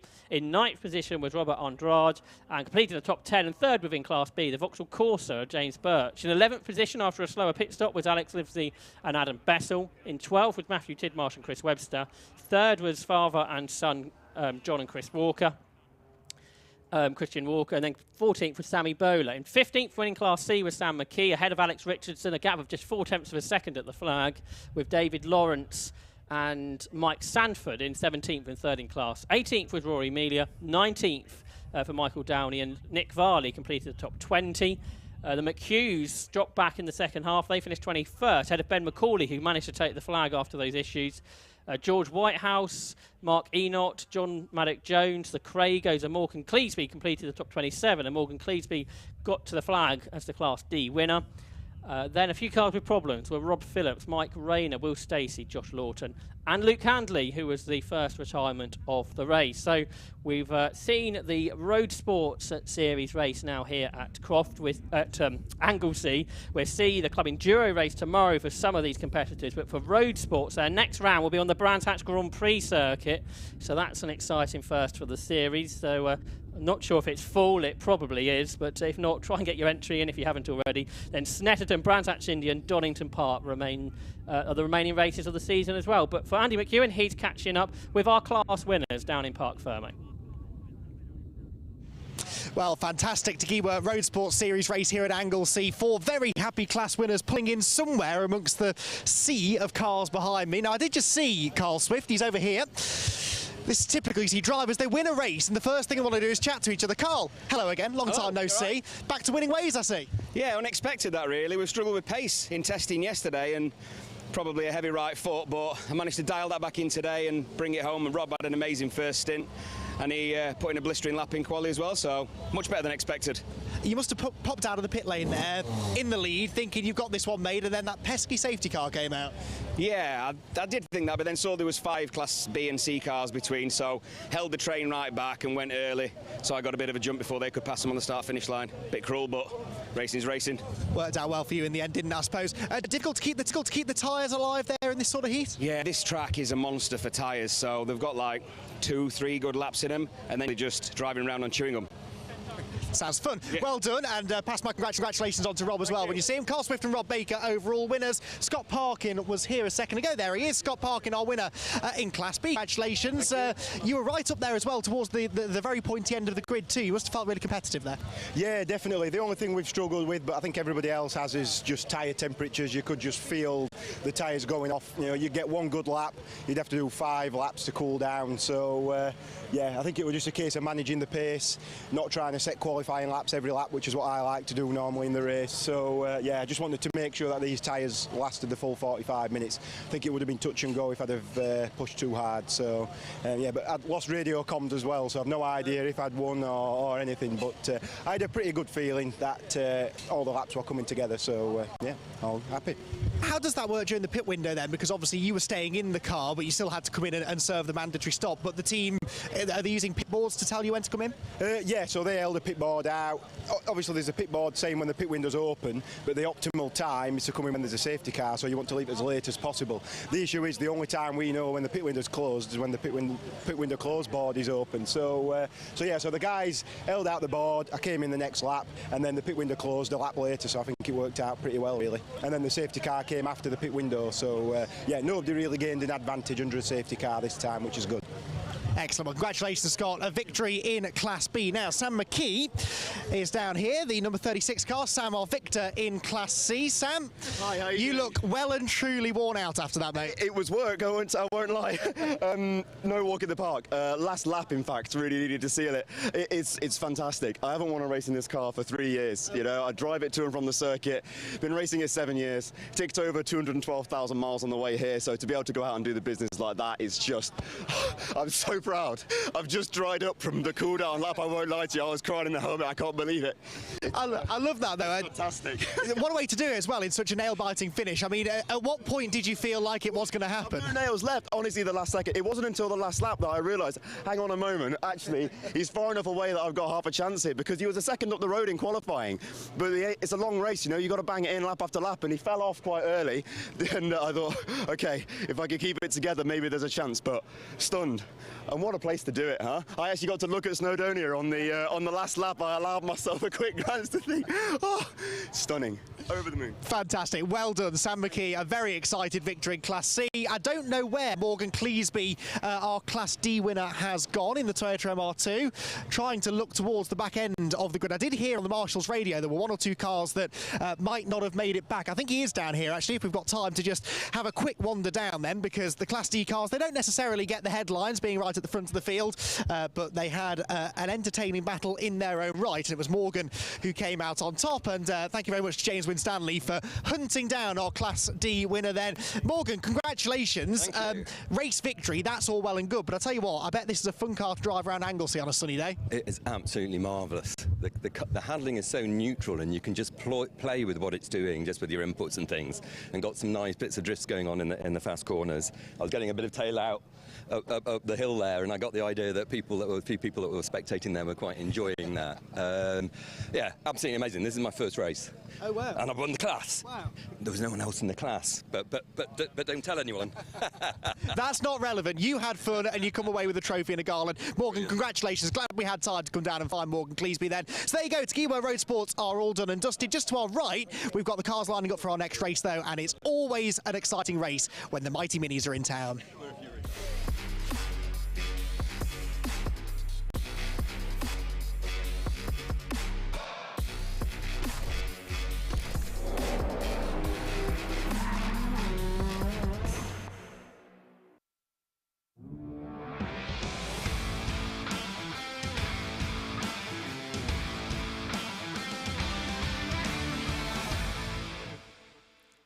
So, as Andy mentioned there, up next is the Mighty Minis Championship, which are guesting with the 750 Motor Club a few times this season, as they did at Silverstone a couple of weeks ago. So that means we can welcome a fourth voice into the broadcast. Mighty Mini commentator Craig Cook. Welcome along, Craig. Welcome to Anglesey. You were saying this is your first time here, and you sound like you were enjoying yourself. Oh, massive smiles. The only thing I would say, it's lovely to see the sunshine, but I am burning. So anybody that's ginger, you'll know exactly what I'm talking about. So, but yeah, it's absolutely beautiful circuit. It really is gorgeous. So we've got two classes of car here. We've got the Super Mighty Minis that run in Class B that will be at the front of the pack, and then the Mighty Minis at the back, and it'll be a few rows between the two different classes. We'll take a look at the grid in just a few moments' time, but we've got one or two cars just having to be rescued from that last longer race, and then we can look forward to this Mighty Minis Championship race, which will be over 20 minutes. So let's take a look at the grid. So, as we said, the Super Mighty Minis start at the front. And starting from pole position will be car number 1, Nev Kirkpatrick, alongside Stuart Coombs. On the second row will be David Kirkpatrick and Steve Rideout. And then on the third row will be Greg Jenkins. And then a gap to Ollie Samways, who will be on pole position in the Mighty Minis, with Dan Smith behind. Ben Butler and William Tyrrell up next. Then Chris Didcott and Susie Inch, with Bryn Pearce rounding off the 12-car Mighty Mini grid that we have here on the Anglesey International Circuit. So, Craig, not perhaps quite as many competitors have made the trek to Anglesey that we would hope, but usually Mighty Mini racing, doesn't matter how many cars are out there, it'll be some close racing to watch. Yeah, I mean, we've been really pleased with being the guests again here with 750, and especially at a very gorgeous, a lovely track. I love this track. But the main problem is at the moment we've actually got another car that's not running. They're still trying to put the engine in. I don't know if they're going to get him out, and if there is a bit of time, that is Stuart Coombs, and that's the number 8 car. The orange liveried car, that is the Tiger as I call him, and he's really putting in some effort to try and get that engine running. But we've always had action. That Silverstone, it was one of those days. It was absolutely superb 2 weeks ago. So yeah, with the 750 Motor Club, both Super Mighty Minis and Mighty Minis in action like they're going to be this weekend. In the Supers, it was Nev Kirkpatrick and Greg Jenkins who took the victories there. Tell us a bit about those races. Oh, my goodness me. I got the chance to do both commentary boxes, so I got to see it from different angles, but my goodness, Nevin Kirkpatrick was on fire in the first race. Nobody could stop him. But Greg Jenkins was always looking fierce. That second race, he was really putting the effort in, and he really did a superb job to climb the ladder and win in a dramatic second race. As for the Mighties, again, you know, Ollie Samways played the Joker card, and if you don't know about the Joker card, they can play it. They have to give it in between for the second 2 weeks' time before the race starts, and they get 10% on every point, every race championship points that they get for those 2 races. So, as you see on the championship table, if we do ever get that up, he's convincingly in the lead. Like it's ridiculous.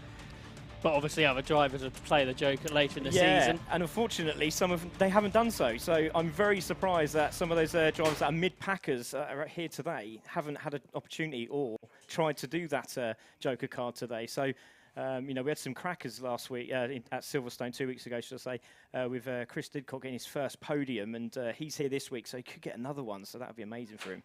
Yeah, so for Ollie Samways, as you say, took both victories and with those Jokers, so he's got a clear championship lead. And in qualifying this morning, was very impressive as well. Oh my goodness me, wasn't it? Just was that 3 seconds, just close to 3 seconds to the second Mighty Mini on the road, and just impressive stuff from him. He drives it so smoothly, and on the previous race that you just had, he was racing his MR2, which is up for sale if anyone's interested. I did say I'll give him a shout out for that. But he seems very, very calm with the car. He's sitting there. He was having Solero ice creams. I was a bit jealous. He was with his family. His dad looks very happy, and we'll see what he can do in this race today. So if you were watching the previous race, you would have seen a dramatic failure for Luke Handley, and this is the cause of this delay. Getting that car moved from where it is not an easy task, as you can see there. So that's the reason we have this delay. Obviously one technique hasn't worked, so now they've got the tow strap being attached perhaps to the rear of the Golf. I presume it's probably pretty boggy down there as well, so they don't want to take the JCB too far into the grass, because we don't want that getting stuck down there. So we're going to still be a few moments before we can get this race underway. So we mentioned Greg Jenkins was a winner at Silverstone, but qualifying for him not going so well. He starts 5th. Yeah, unfortunately he turned up 2 minutes before qualifying was about to start, so it literally just chucked on the setup that he had at Silverstone, went out. He said it didn't feel quite right. He did have the cam box off just to just check the tappets, and they were quite tight, so he's adjusted them just a little bit. He's also adjusted the suspension, so that's now, it should make a lot of difference, especially around this very up and down track, the terrain, you know. And is it a circuit many of the drivers have used before? Yes, some of them have. Nevin's been around, 20 years in this, championship, so he's been around quite a lot, and he does enjoy this track. Dave Kirkpatrick also, Steve Rideout, who's been around here. He's been around a long time, and he does a lot of work on all of these cars. So, there's quite a few drivers out there that enjoy this track, and it's great to be back here as well. You can see there some of the views in the distance, and one of our cameramen taking this chance to have a well-earned rest out there in the sunshine ahead of this Mighty Mini race, which is a few moments away. You mentioned there Nev Kirkpatrick. It feels like he's always raced in the Mighty Minis Championship. Not sure if he's ever actually has raced elsewhere, but obviously still enjoying himself. Oh, definitely. He's a nervous wreck. If you ever meet him, he's an absolute nervous wreck. But when he gets in that car, he just knows what to do. I mean, we could say totally different for the sim racing he does, but obviously we won't go into that. He'll be laughing laughing later when he watches it back. But absolutely unbelievable driver. He really commits to every corner. You'll see him sideways. It's a shame that Ian Slark isn't racing today. Unfortunately, he had engine issues, so he's pulled out of this one. We hope to see him back. But yeah, Nevin's the right man to watch at the moment. But Greg's not going to give it up. He's only 1 point behind in the championship at the start of the season. So you mentioned there about the sim racing. That is another element nowadays to the Mighty Minis Championships. So tell us about that. Yeah, we run a championship, a league called CC Sim Racing. If you want to go and check us out on YouTube, that would be really appreciated. And yeah, that's how I got myself into commentary. Roger Tello found me and said, would you like to do some commentary? And I said, yes, please, that'd be great. And we got a few of the drivers racing in the fully endorsed sim racing version. So these are mimics from the sim racing. And they enjoy it as much as they do out on track. So, but some of them are doing the academy, which Nevin seems to be struggling with. He does like to go backwards into pit lanes for some reason, but he loves it anyway. So same as Chris Didcott and Mark Price, unfortunately not racing with us this year due to health issues. And I guess that's a way people can get into Mighty Minis. Perhaps if they're thinking about going racing in real life, perhaps try out the sim racing first. Oh, massively, yeah. I mean, we have Adam Barth who races in the Bobby Thompson Mini. He used to race with us here at Mighty Minis, and obviously doing so well in the British touring car. Yeah, so he got involved in it. He's done all the setups. It's been tested and tried by all the drivers in the Mighties that are part of the sim racing group. And yeah, if you want to get involved, that'd be fantastic. But as again, we've said so many times, it's so affordable to run these minis. If you want to start off in a Mighty Mini, build your confidence up. And so just going to stop a minute because I've just seen the car has come out to play. That number 8 car, Stuart Coombs, he's got the engine in, borrowed from Steve Rideout, and it's up and running. That is absolutely incredible. They've done that in 2.5 hours. And this delay, which he wasn't expecting, has worked very nicely for Stuart Coombs. Yeah, he was absolutely flustered. Massive shout out to Luke Allen and Laura Harris, by all of them, just literally jumping on the car, ripped it out. They said, you got an engine anywhere? And Mr. Steve Rider said, yeah, I've got an engine you can borrow. But he usually has Bobby Thompson's Mini in the back of his Transit, but it looked like he had a tent and a spare engine. Yeah, that's the car second to the right that we can see there in the assembly area at the moment. So furthest to the right is Nev Kirkpatrick, and then one of the officials, I think, just having a word with Stuart Coombs at the moment. So I guess he'll be just keeping fingers crossed at this stage that everything's been installed as it should have been in that rushed period in the paddock to get that car out. Yeah, definitely. I think that's Derek down there. He's our scrutineer. He's just checking over, make sure all's all right. Yeah, he's a super guy as well. And a massive mention to Bob as well. He's down there in the paddock, and he's been running up and down it like a headless chicken, and he's done an absolutely superb job with, obviously, unfortunately, Roger's got COVID, so he's not with us today, so we wish him well. We've mentioned there are two classes, but we haven't talked about the differences. So what makes a car a super Mighty Mini and what makes it a non-super, a normal Mighty Mini? Okay, so the banners on the top is recognisable with a yellow banner for Mighty and a red banner for the Supers. The Mighty Minis run a 1275cc engine, and they're post-76 models, and they're carburetor fueled as well. Tyres they use are A539s. They've got a basic engine with also the standard gearbox as well. The rear adjustable caster plates, full suspension adjustable on the front as well, without the rose joints. They've got gas shock adjustable suspension, which you'll see that, I know that quite a few of them have adjusted it quite a lot since the qualifying, because there was a lot of tyre delaminations going on, but we'll talk about that if we get enough time.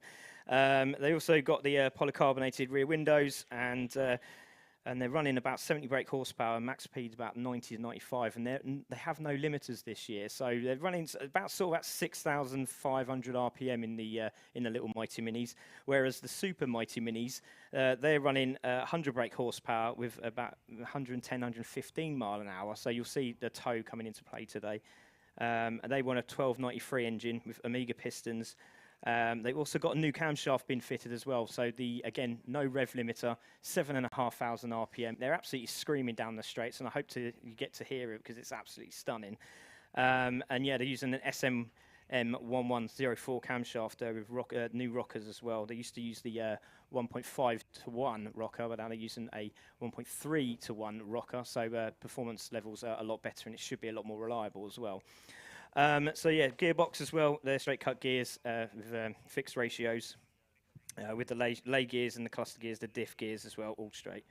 The tyres also Yokohama 048, so they're running a racing tyre, whereas obviously the Mighty Minis are slightly like a normal road-going tyre, I should say. But you'll see that, hopefully, fingers crossed, everyone gets over the line okay with the laminations at the moment. Negative camber as well, and caster plates on the rear, again using the gas shocks adjustables. And as I said before, note with the rev limiter has now been taken off, they're enjoying themselves out there a bit more.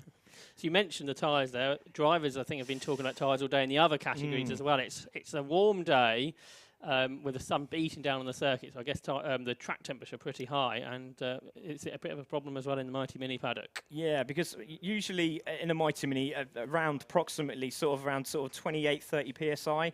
And obviously everyone uses a different tyre pressure, but I think they'll be dropped substantially because they could increase anything between 8 psi to 15 psi on a good day. And like today, with the hard corners that they're going through, and it's very tough, obviously, going into these tight right-handers. You're going to see that on the offside front end, well, the left side, should I say, they're going to be degrading that tyre a lot. And we saw on Ben Butler's car, who's at the back at the moment. Just find out where he is on track. There he is. He's just coming into shot now. Obviously, can't see him on the screen at the moment, but he was just doing a few adjustments on his car and had to adjust the ride height because they still had all their suspension issues from previous at the Silverstone track. So they've just adjusted them. Same as Dan Smith as well. Great to see him back on track in the 45 car. But I tell you what, they've got to do something big to beat Ollie Soundways today, the 58. So you can see here the cars are now onto the grid. A big thank you to the rescue teams and to all the marshals here this weekend for recovering that car as quickly as possible. I don't think it was an easy job, but we got there in the end. And a big thank you to all the marshals here at Anglesey this weekend. I know some of you travel with the 750 Motor Club, which means you've probably had some way to come to give up your weekend. But marshalling, absolutely vital part of race meetings, and that can allow the weekends to go ahead. The cars go onto the green flag lap, Craig, but for Stuart Coombs, he's not getting away very well.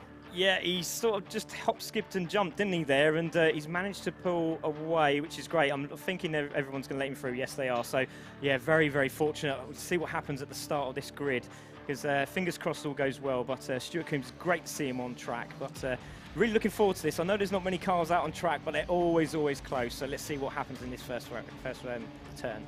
Yes, the car's currently on a green flag lap then for the Mighty Minis Championship. It's quite a long green flag lap here on the Anglesey International Circuit. There'll be a 20-minute race for the third round of the 2023 season. So basically got two races in one, because the two types of car are about 10 seconds a lap difference to one another. You see the spectators are watching up on the banks here. Quite a few with cameras in hand, because the Anglesey circuit makes for great pictures, particularly on days like today. So you can see there's lots of spectators there with their cameras, particularly up at Pill, where the cars go away from you. They go downhill. Basically, from that, when you're up there, it looks like the cars are driving into the sea, which obviously they're not, but it makes for a great photograph. There's David Kirkpatrick. And again, he's been around the championship for a very long time. Yeah, they have. Both the brothers have been in it a long time. And another great shout out for Ian Slark, if you're listening. Definitely that car is black, my friend. Again, it was just a personal joke from the Mighty Mini crew. But that was, I'm sure I'll get a bit of a knock on the head for that later on. But yeah, it's great to see him out on track with Nev. And I don't know if he's got the pace, but we'll see. A lot of adjustments have been made since qualifying. And that's where it's going to be crucial now. When we get into this race, sticky tyres, let's see what they can do.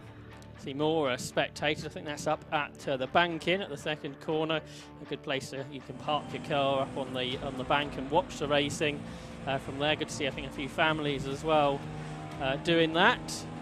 So I hope if you're watching trackside, you're enjoying your weekend at Anglesey Circuit. There's lots more racing to come throughout the afternoon after this. There's a further 4 races for locals, for Mazda MX-5, for bike sports and for Porsches, and then a full day of action tomorrow from 9 o'clock with qualifying. And here on Alpha Live, we'll be on air around 9:30 following that qualifying session. But for now, we're getting ready for this Mighty Minis race, with Nev Kirkpatrick then on pole. He was over a second quicker this morning in qualifying, but we heard there from Craig that setup changes for a lot of the competitors, so that may change the order. And of course the tow, which is so effective in mini racing. if you can break the toe, you're doing a good job, and that will be Nev's aim. Stuart Coombs is there alongside him, so he's done a lap now to bed the engine in, ready for the 20-minute race. So hopefully he gets the car away okay. And then on the second row of the grid, you see David Kirkpatrick and Steve Rideout with Greg Jenkins behind. Then there's, what, three rows before the Mighty Minis come into sport. And then once that's done, which happens now, the green flag is waved at the back, and 20 minutes of racing sees the 5-second board shown. The red lights come on now, and the red lights go out now. The race gets underway. It's not a very good start for Stuart Coombs, so Nev Kirkpatrick will pull into the lead with Steve Rideout there in second position, who's made a fantastic start, and he tries to go around the outside of Kirkpatrick. He can't make that. The Mighty Minis have all got away safely too, but down towards the banking they come for the first time, with Kirkpatrick leading, with Rideout in second, Craig, and then the second of the Kirkpatricks, David, in third. Yeah, super start from Rideout, isn't it? Down the inside, Dave Kirkpatrick. Has he got that done? I think he has. What a beautiful move that is as he comes into church for the first time. David Kirkpatrick has gone, hasn't he? He's also about second already. He's disappearing, but here is where the toe kicks in, because look at Greg Jenkins already up the back end of Steve Rideout. Is he going to be able to make a chance down through Rocket? I don't think he is, but again, look at the toe from Steve Rideout. Down the inside, has he got it done? No, he hasn't. Dave Kirkpatrick manages to save it for another day. It's a long, long run up towards Rocket in cars that have very little over 1 litre. A little bit wide there for David Kirkpatrick, but he managed to hang on to second place, and he got away from Steve Rideout. Now up to speed is Stuart Coombs, so after not a very good start, it looks like that car is okay, and it's running there in fifth position, but Nev Kirkpatrick's made the most of this first lap, and he's pulling clear of the trio behind. We look back to see the Mighty Minis, and it looks like the leader there's already pulled away, so I presume that was Ollie Samways pulling away from the rest of the gaggle that come through now. Yeah, definitely. We're looking at the 33 car of Will Tyrrell, and obviously Novice got his ARDS test done in February, as we were speaking earlier on about. He's still there in the mix as we go back to the leaders. Nev Kirkpatrick looks like he's being caught by his brother. Lock up there from Steve Rideout in the 7 car, and looks like Stuart Coombs is just trying to get on the back of these Super Mighty Minis. Here come the Mighties, as we said. Greg Jenkins, Ollie Samways pulling clear, but then basically the rest of the Mighties all battling for second place. Yeah, sorry, just a little chuckle there, because Susie Inch has just dived down the inside of Will Tyrrell for fourth place. She's enjoying herself as we look back at the Supers coming into the bus stop, and it's Nev Kirkpatrick from Dave Kirkpatrick from Steve Rideout from Greg Jenkins, who's struggling to get that car straightened up and get sideways as he comes through turn 1 as they come back up to the banking. It looks like there's not much in the way of brake lights coming on into turn 1, so these minis are right on the edge as they go through there. We saw them run out over the curb. The lead gap was actually only 0.7 of a second between Nev and David Kirkpatrick, and again they're sliding the cars around as they go through Church Corner, which I presume is flat out in these cars, but only just flat out, and one of them's all over the grass. One slowed. David Kirkpatrick was that who slowed, and then over the grass went Greg Jenkins, so it might be pretty much flat out, Craig, but maybe not easily. Yeah, well, you were right. It should be flat out there with these sticky tyres, and you could just see Dave Kirkpatrick going very, very slowly, and Steve Rideout's benefited from that, goes into second place with Greg Jenkins there. But again, Susie Inch down the inside, having a look on Ben Butler. She's going to be smiling. There is a lovely photo of her at Fruxton, by the way, as she goes down, as Will Tyrrell locks up and gets the rear end really cocked up, that wheel there, as they say in the trade, and it's Ben Butler still holding that place from Will Tyrrell, and Susie Inch now drops back one. The Inch family, another family that have been around the championship for a long time. They have indeed, yeah. And Susie's who keeping the family honour going in the Mighty Minis Championship nowadays. You can see the novice cross there on the back of 33, Will Tyrrell. We just heard about him having his first outing last time out at Silverstone. Susie Inch looks to the inside, can't get through there though. As up front in the class, Ollie Samways continues to pull clear. Dan Smith is in second now, pulling away from the pack, Craig. Yeah, he's done really well, hasn't he? The adjustments that he's made from qualifying has made an absolute treat for him, because he's now in second place as Susie Inch goes for that down the inside yet again and gets it done. That's fantastic stuff from Susie Inch, as we're seeing, looks like Stuart Coombs down the inside of Greg Jenkins. Has he got that done? Oh, Greg Jenkins got sideways and he saved it. How has he done that? That's incredible, but he's just managed to settle down. I think there might have been a little bit of contact, and it looks like Stuart Coombs has gone, no, do you know what, mate? Have that back, it might have been my fault. As we just come to the start-finish straight, we've got Susie Inch back in front of Tyrrell for that position. Great stuff, and Diddy's on the back of this as well. So as we suspected, it's hard to know which battle to watch, whether to watch the Supers up front or the Mighties, as we are watching now. Almost free across the circuit, not quite, as Susie Inch then has worked her way there up ahead of Will Tyrrell once again, and then Chris Didcott just behind. But this is probably all going to change by the next corner, Craig. Yeah, definitely. Diddy's having another go. Got a podium at Silverstone. He wants another one, doesn't he? So here he goes. Here comes the charge. He was very happy with his car. No problems as such, but you see Tyrrell again going round the outside. Didn't quite work this time, but he's in the tow as they come in down the back straight here as they come up to Rocket. Has he got a chance of a tow? No, it doesn't look like he's got it done there. So we go back to who is that there? That's Diddy, and he's doing a good job in 5th place for the Mighty Minis. So he's got himself up ahead of Will Tyrrell, as we saw Tyrrell run wide, didn't we, through Church Corner. And again, he braked as late as he dared. The second place in the race, Steve Rideout, who did get himself up ahead of David Kirkpatrick with that moment a lap ago. Kirkpatrick re-caught him. He's on the outside line as they go down towards the hairpin, but it's a long way around the outside there, Craig. Yeah, it is indeed. It seems to be Susie Inch's special, but it doesn't look like it's Dave Kirkpatrick's, but he's trying for the switch back down the inside as they come towards the bus stop. But it looks like Rideout's got it, but again, he was worried about like straight line speed, and you can quite clearly see that's happening. But look at Dave Kirkpatrick, he's having none of it. He's just disappearing into distance. But a cut back there from Steve Rideout. Is he going to get the inside line as they come into turn 1? He's going to be very brave. Has he done it? This is going to be close, side by side. We just see him out of shot, coming back into shot. Has he got it? Yes, he has. But Mr. Dave Kirkpatrick is going to shut the door on him like a man from Avon. Fantastic.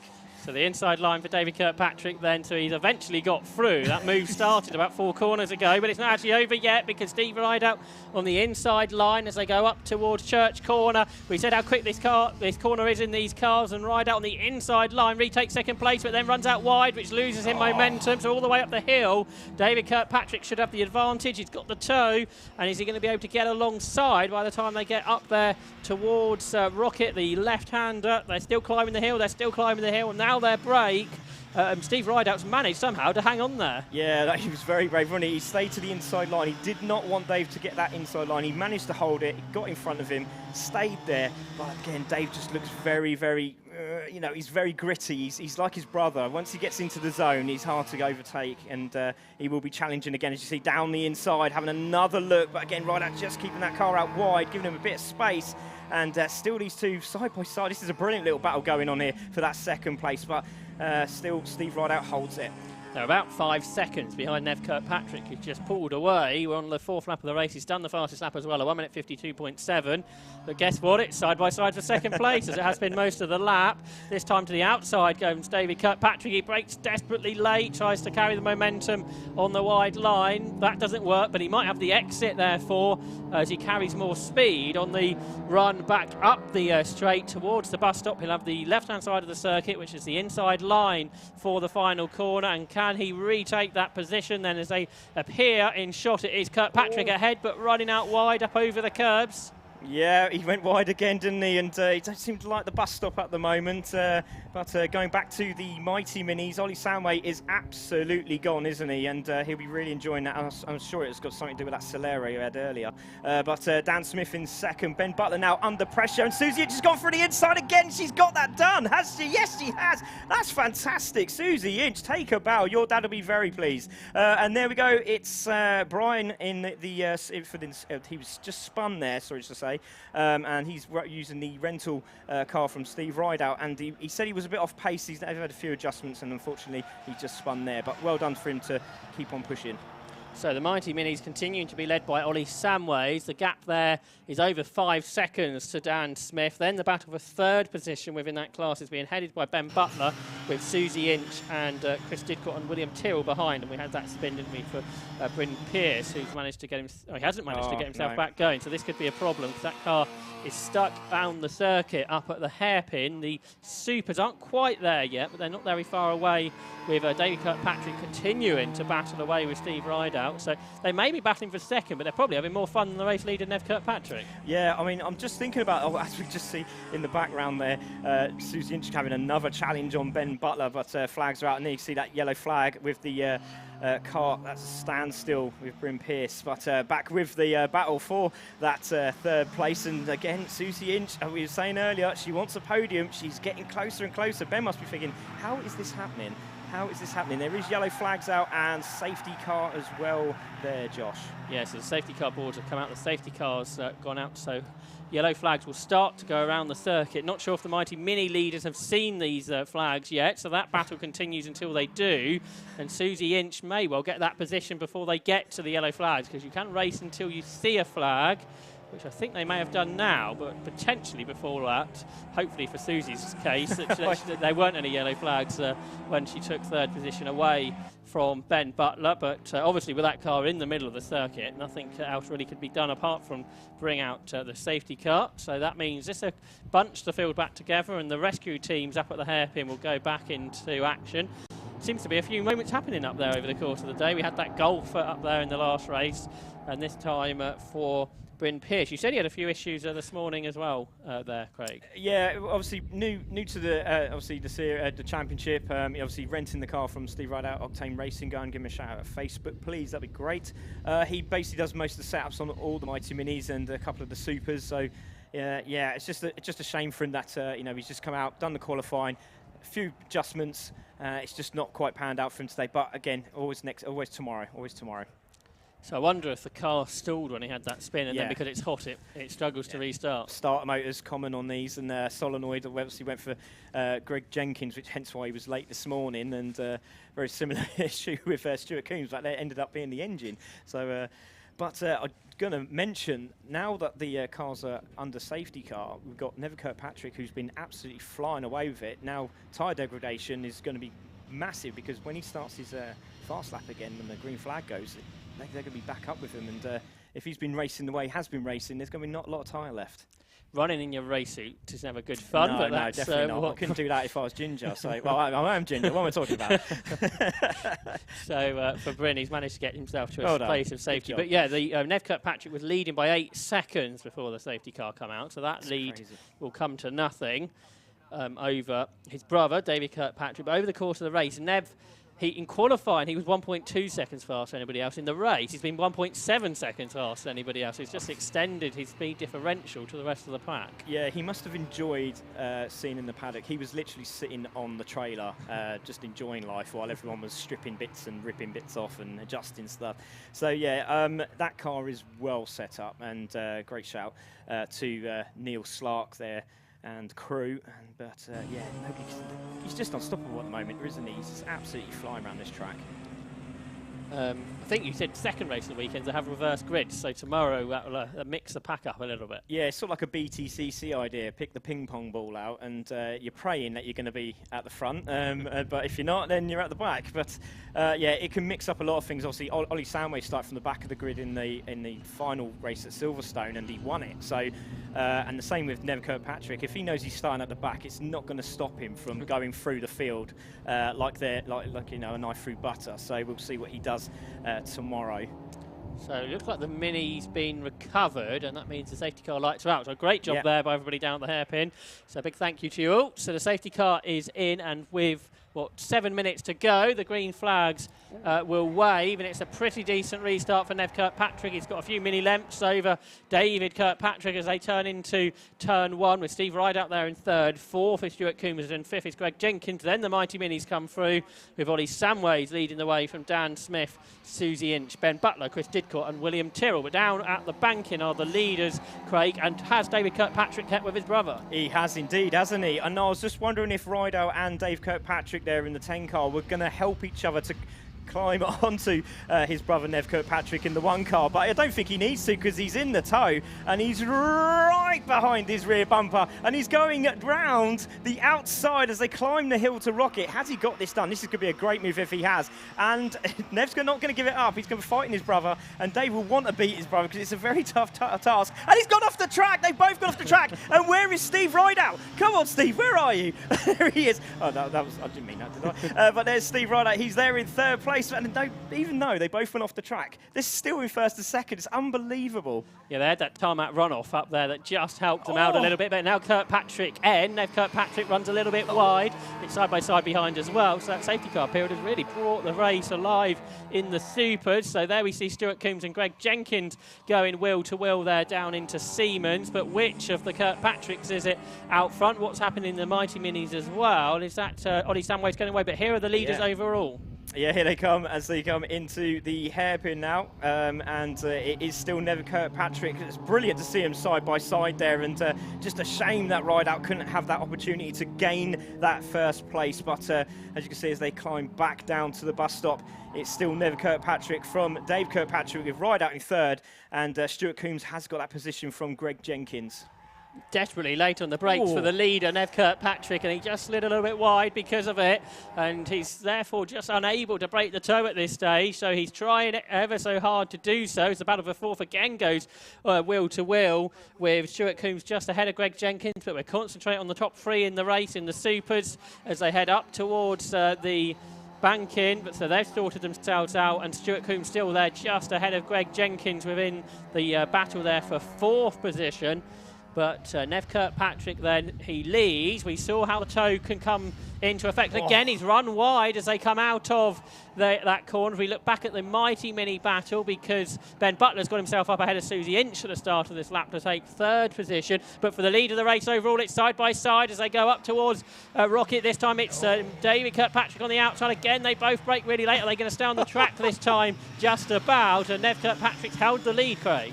All it's doing is it's just damaging the tyres. Every time they're just going overshooting, wearing those tyres down. I'll tell you what, though, Yokohama are going to be so proud of Nevin, because this is a great statement, duration of the tyre. But Steve Rideout could have an opportunity here. There's maybe 3 laps to go, and if they keep doing that, Rideout's going to have an opportunity to take the win here. Yeah, I think they'll have 2 to go at the end of this lap, so 3 including the one they're on. The corner marker's just gone for a Burton. I think that was David Kirkpatrick who took a tighter line than perhaps expected through the corner, so one of the corner markers is now no more. But the battle continues. So again, Nev Kirkpatrick's been really strong on the brakes. That way he tries to pull clear, but he just can't break the toe. He managed to do it on the initial start, but on this restart, David stayed right with him. He's defending to the left-hand side of the circuit. To the outside comes David Kirkpatrick, but again, Nev on the inside holds on. And lap ago, he run wide here coming out of the final corner. This time, he's got it much better, so he leads with 2 laps to go. Yeah, fantastic stuff from Nev, didn't he? Did very, very well there. It looked like it was going to go slightly wide, but he's managed to hold that line. And Dave Kirkpatrick still chasing him down. As you can see, slightly different lines from the 2 brothers. You would have thought they'd have been quite mimicky, so you thought they'd do the same lines, being brothers and all, but it doesn't seem to be that way. Tighter line there from Dave Kirkpatrick, a wider line from Nev Kirkpatrick, so it looks like he likes the car to slide a lot more, but this is where he's very, very quick, is Dave, through this corner, but it looks like Nevin's got it done this time.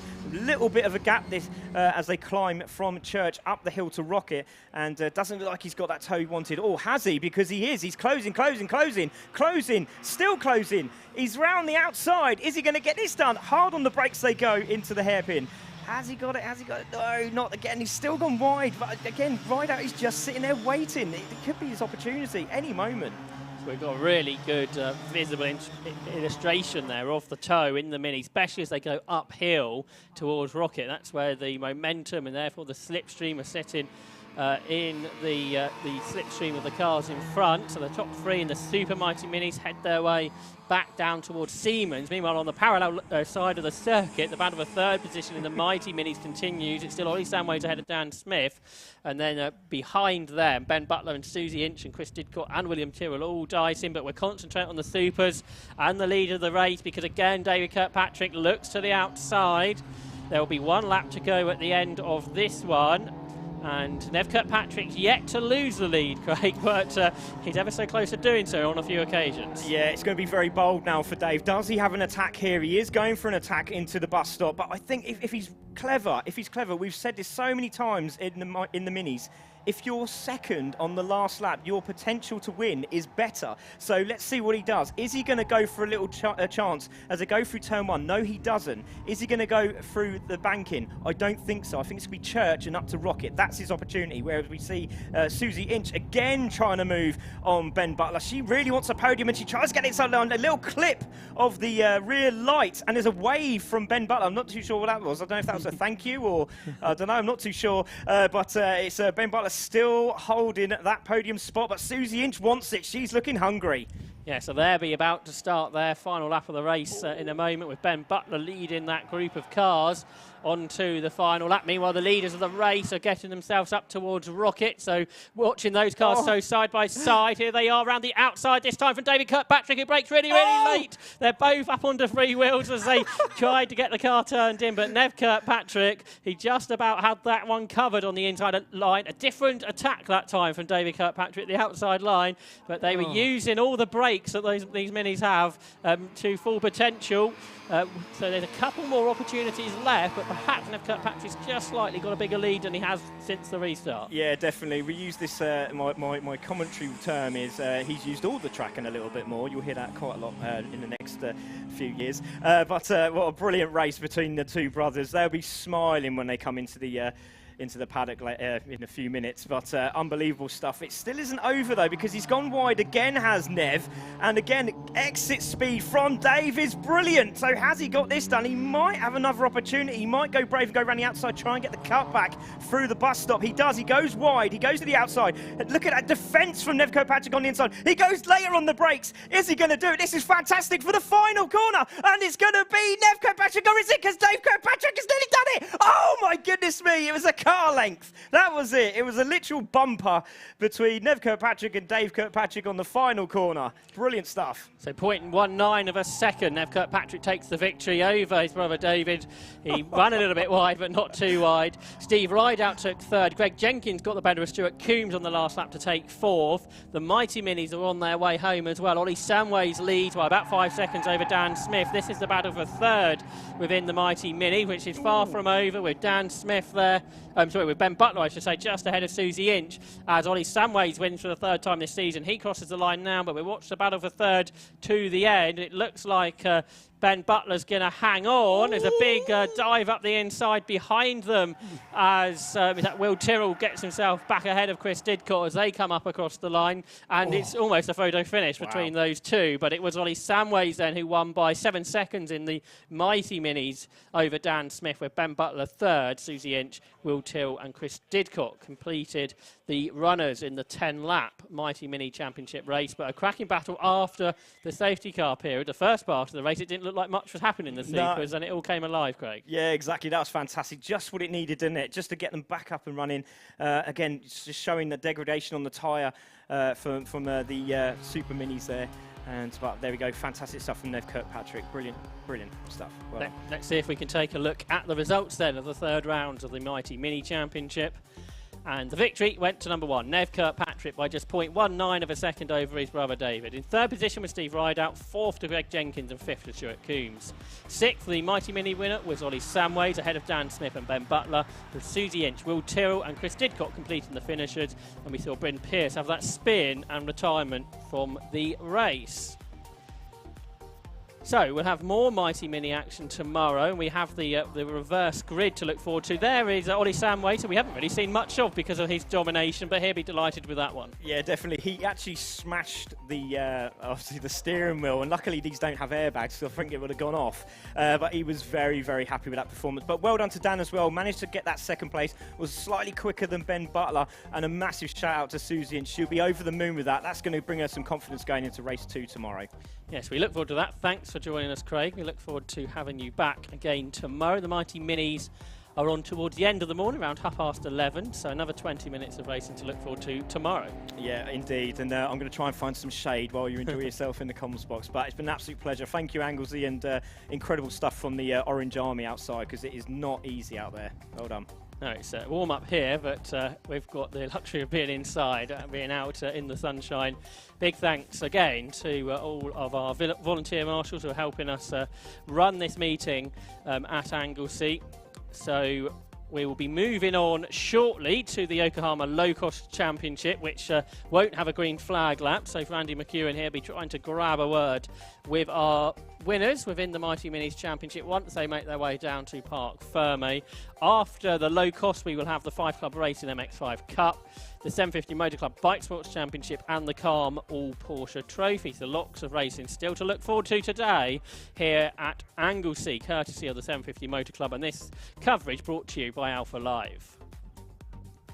So Andy McEwen has just now got cars making their way down into Parc Ferme, so I give them a moment just to get out and grab a breath after that entertaining race from the Mighty Mini Championship, who are guesting with us here this weekend. Just a reminder of the remainder of the season here at the Mighty Minis. They'll be racing at Thruxton next month, which will be part of the big historic meeting at Thruxton, so that's something to look forward to there, Craig. Yeah, no, I haven't commentated there either, but I've had the pleasure of going around the championship winning car, Mark Price's Mini. It's frightening. So, yeah, and that was in a Mighty Mini, so God knows what it's going to be like in a Super that's got a heavy tow, but it's going to be super. Can't wait for that one. It's going to be exciting, that one. And then at Cadwell Park, back with the 750 Motor Club in July for Mighty Minis. The Mini Festival at Brands Hatch in August. Donington Park back with 750 Motor Club again in September. And Castle Combe, who are home of the Mighty Minis nowadays. So Andy McEwen is down there in the Parc Ferme. So let's grab a word with the race winner. Well, what a fantastic Mighty Mini race that was. The safety car really transforming that race, allowing Nevin and David Kirkpatrick to put on a real show for us at the front. We're going to start with Nevin, our race winner, but Nev, that was anything but certain. The safety car didn't do me any favours at all. I thought it was okay then. But about halfway through the race, my brakes glazed over completely and I had nothing. So trying to keep David behind me was extremely hard work, and yeah, good race though, and yeah, very grateful to my family for making the long journey here as well to watch it. So thank you very much. Well worth the travel, that's for sure. David, your perspective on what was a terrific battle there in the first half of the race with Steve and the second half with your brother. Yeah, well, I was following him all right for the start, and then I couldn't get it into fourth gear. The clutch just stuck down. I was like, oh no, and I dropped back, and then it came right again, got going, had a fight with Steve, got past him, and then the safety car came out, and I was like, oh, that's handy, isn't it? I'll have a go now. And yeah, I was being a bit aggressive towards the end, but I could have probably made a few more moves, but kept both cars in one piece, and yeah, it's a good result. But other than that, all good. Fantastic battle to watch, that is for sure, between the Kirkpatricks. Look forward for more of that tomorrow. Steve, third place for you in that one then. Not bad, but it was almost second, wasn't it? Almost, yeah. Had a bit of fun with Dave. It was good. Couldn't quite catch Nev. I was trying to set their troubles because I thought they might take themselves out, but they didn't. Tried to play the long game. How much were you struggling with tyres, if at all, there? Towards the end, they start to warm, get a bit spongy, bit looser.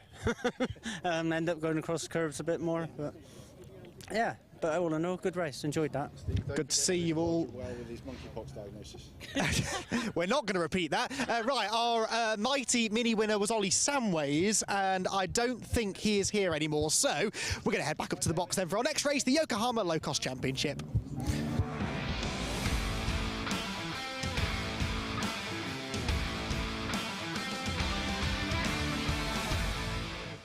And the green flag's just been waved at the back of the grid, so we're almost immediately going to be going into low-cost racing with the 5-second board being shown. It's the champion from last year, Craig Land, on pole alongside Todd Boucher, with Dave Hitchin, Tom Barker on the second row, and David Martin and Glenn Boyer on row 3. The red lights are on. The lights go out for 15 minutes of low-cost racing. It's the third round of the championship. It's a pretty even start from the top two drivers, and can Todd Boucher get round the outside of Craig Land? They're wheel to wheel as they turn through the first corner on the outside line. Boucher, who was a winner at Donington Park. Craig Land didn't have a good start to his title defence there, and he tried to go right round the outside of Boucher as they go through the banking for the first time. They're still absolutely side by side, so a great battle here for the lead of the race. And these two in qualifying were well clear of the rest, but separated by just 300ths of a second round the outside through the fast right-hander at Church, has given Craig Land the lead then in the low-cost championship for these one-make series of cars that run the Ford Crossflow engine. engine, so haven't got huge amounts of power, but give off great racing. And again, it's going to be pretty much wheel to wheel, not quite. So Land's got a huge lock up behind, and a big moment from David Hitchin. That was, he goes off the road. Luckily though, Johnny Palmer, he didn't collect on anybody on his way off the circuit. Glenn Bowyer, though, very nearly followed him all the way off the track, so the two of them having to thread the eye of the needle with cold brakes and tyres. And the problem is with the cars flowing through clear air, you've just no tyre temp when you hit the brakes at Rocket, as proved there. Thankfully, both remain in the race and didn't clean anybody else out in the process. 3 abreast into the left-hander at Siemens. Everyone, I think, has just about got through there. The roof lines are still pointing in the right direction at least, and it's Craig Land, I reckon, out front, just making a bit of a break where we've got some carnage behind. Again, a big lock-up. That, again, was from Glenn Bowyer, now running in 4th position. Yeah, pretty entertaining first lap of the race for the low-cost championship on their debut here on the Anglesey International Circuit. But for Craig Land, the 30-year-old from Derbyshire, the champion from last year, he leads the way as they turn their way out of the final corner with race winner from Donington Park, Todd Boucher, there in 2nd. Daniel Garrett, who won the opening race at Donington Park, not here. He sold his car after he won the race at Donington, so I guess that's a good way to sell your car if that's what you want to do.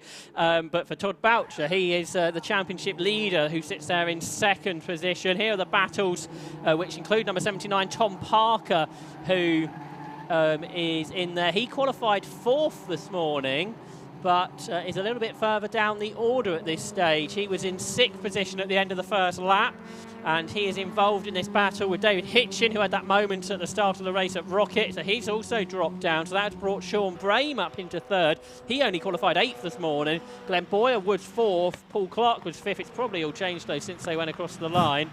And they come up here now into the left-hander at Rocket. You've got Paul Clark, who's dropped back by the looks of things behind Tom Parker and Dave Hitchin. But the top 2 have pulled away, Johnny. Seems like that, doesn't it, with everybody else fighting for the bottom step of the podium, effectively, and rearward of that. But I feel Dave Hitchin has got more speed in his 54 car than the current 7th place would represent. Not helped out by that error heading up towards Rocket on the first lap. Alan Harmon stuck in a really tight battle as well, with Jack Linus up ahead and Tor Tolu just in behind that car. But there's an indication of quite how far in front Craig Land and Todd Boucher are. Big lock-up again from Hitchin.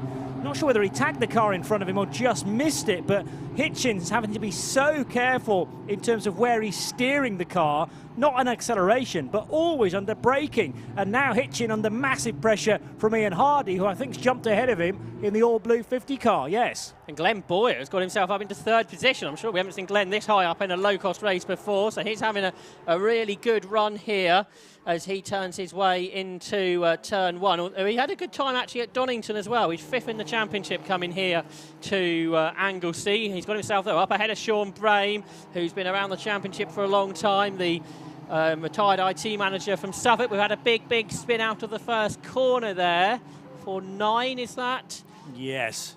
So car 9 was Alistair Parker, who was running a little bit further down the order, but is he going to be able to rejoin? Crossed the line in 15th. Does look like he's got at least one gear to work his way off the grass. Bowyer under massive pressure though here with the car behind him, being driven by Tom Parker, I reckon that is. Yeah, agreed. And side by side, well, 4 abreast very nearly into Rocket, and Hitchin's making a nuisance of himself, perhaps too much, because that's now a spin, not for the 9, but for the 8 car of Sean Brame, who had been in the top 4 at the start of this lap. Now they're hooked together. Is that the 50 of Ian Hardy also being collected in that incident? It could well be, couldn't it? So when you were with us last year at Pembrey, Locust went a bit crazy. It might be happening again today. Sorry, I'm responsible for it all. Good memory, though. You're right. 8/10 of a second was the lead gap, and Todd Boucher set the fastest lap. So I don't think the lead battle is over yet. But with those 2 cars interlocked wheels up at Rocket, that could cause a problem to this race. So they make their way, again from the marshals here at Anglesey, have managed to unlock those cars. So Sean Brame, and we thought the other car was 50, didn't we, I think? Ian Hardy, yes. So certainly the right colour for his car, and it looked like it was a 2 digits with a 0 as the second one. Todd Boucher has caught the leader, Craig Land, hasn't he, as they go on to another lap. Big gap back now to Tom Parker, who's worked his way up into 3rd position. Then Glenn Boyer is 4th, 5th is Paul Clark, 6th is Dave Hitchens, who's having a bit of a jumbled race, perhaps with some brake issues we've seen. But here are the leaders then. So Craig Land, the leader, the 30-year-old from Derbyshire, who's been racing for 5 years in cars, but karting since he was 8. Last year's champion when he took 13 victories on the way to winning the Locals Championship.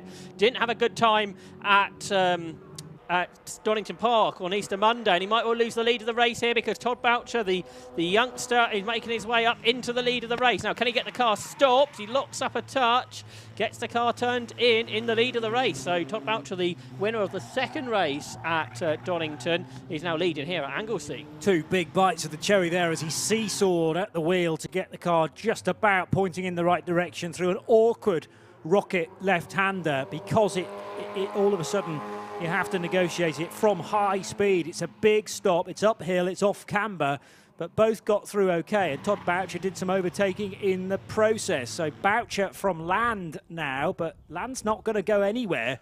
In fact, he's using Boucher to punch the hole in the air, and they will just about overlap in the acceleration area, but it's Boucher who's slightly more stable on the brakes. Again, zigzagging at the wheel just to maintain roughly a racing line.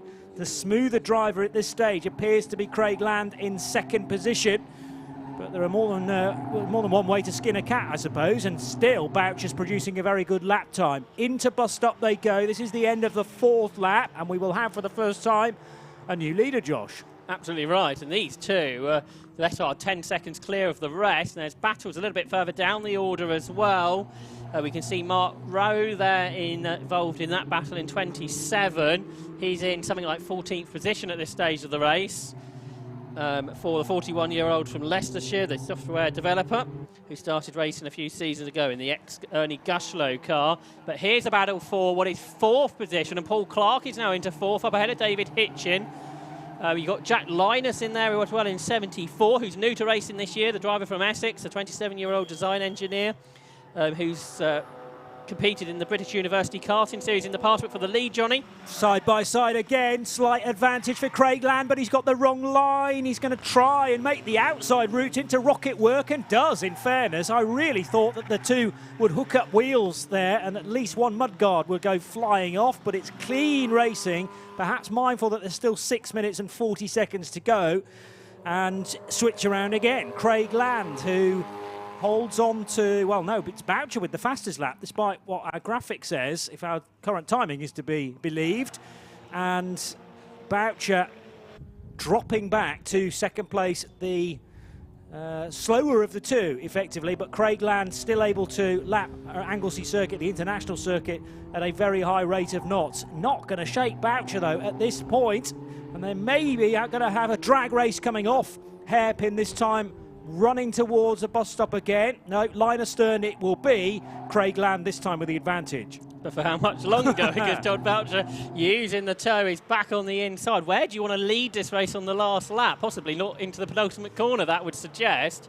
So Boucher is back ahead of Land as they complete 5 laps. There's 3/10 of a second between them. They're still, despite this battle, a long way ahead of Tom Parker, who is there in 3rd position. Tom, who had a 4th place finish at Donington Park, but he's one better here in 3rd, ahead of the new 4th place man, David Hitchin. Both he and David Martin, who have got themselves up ahead of Paul Clark. But here's the leaders then, through Church Corner, with Land out wide over the curves, but he carries the momentum through no problem. We'll use the toe and we'll pull out to the left-hand side of the circuit, which will be the inside line by the time they get up towards Rocket, but actually he backs out of it. He decides at this stage that's not a move he needs to do.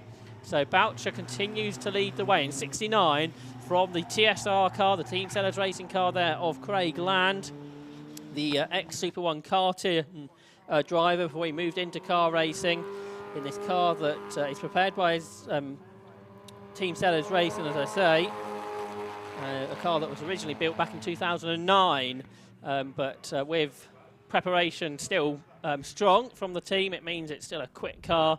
They've just got ahead of them Ian Hardy, who did make a pit stop after that incident, so they may lap here. Meanwhile, there's a Jack Linus, isn't it, the driver new to racing this year, in the ex-Gary Brandon car, self-prepared now by Jack and his family.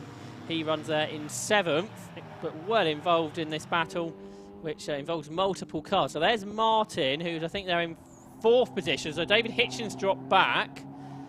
You don't need just a lap chart lap on lap in this battle. I think you need it corner on corner because it changes every moment we look at it. So that's for Tuller losing out to 31, which is Glyn Griffiths.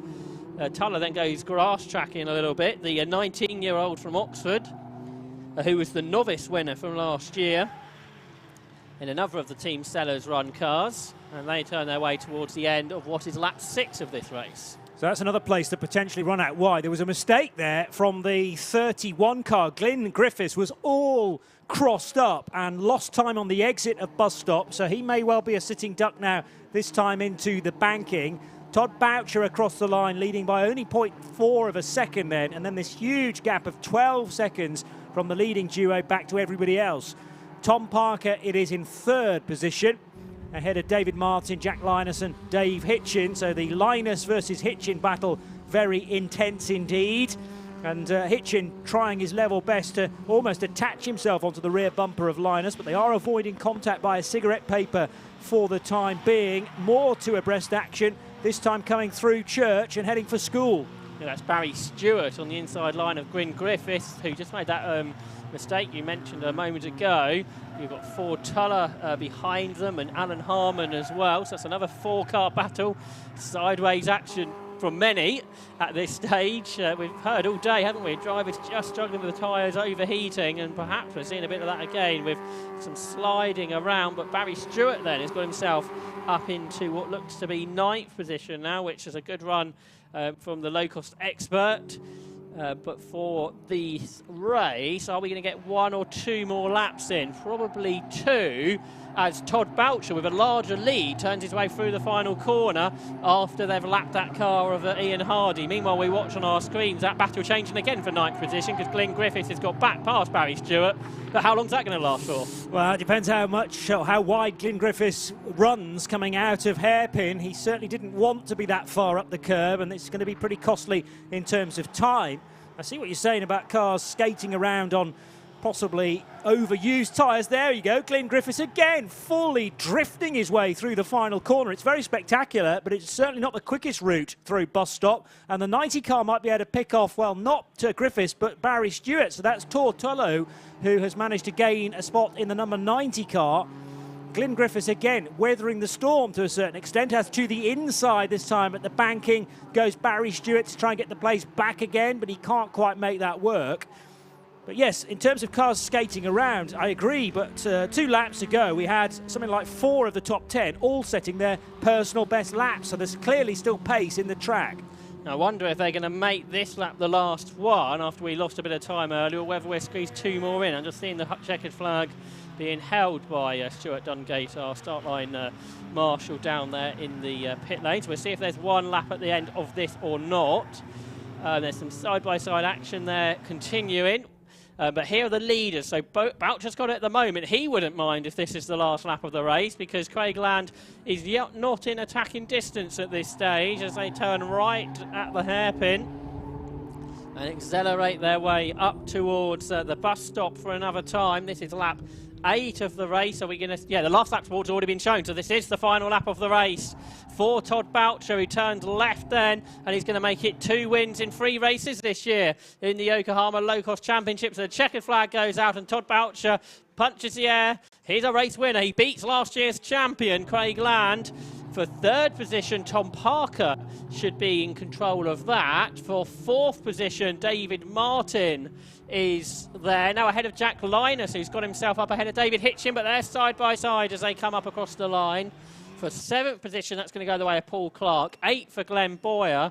And then 9th, this race-long battle we've been watching, is going to go the way of Glyn Griffiths just. He beats Tor Tuller, who was just ahead of Barry Stewart and Alan Harmon, I think, in their individual battles. But 8 laps of cracking race in there, Johnny, from the low cost. Lots happening, and it's always important to kind of keep on top of who's in what state, tyre wear, car handling, and it was really fun to watch Glyn Griffiths on several occasions almost backing it into the bus stop. But as I say, he was going to lose places. Did well in the end to hang on to 9th position. Boucher and Land seem to be in a different league today. Is that going to continue through the rest of the weekend? But together they propose a real challenging fight at the head of the order, which is difficult to predict. And we had to finish that race slightly early just in order that we keep the timetable because of delays earlier on in the day. But I wonder if we had been gifted that extra lap, could Craig have spotted an opportunity to get by once again?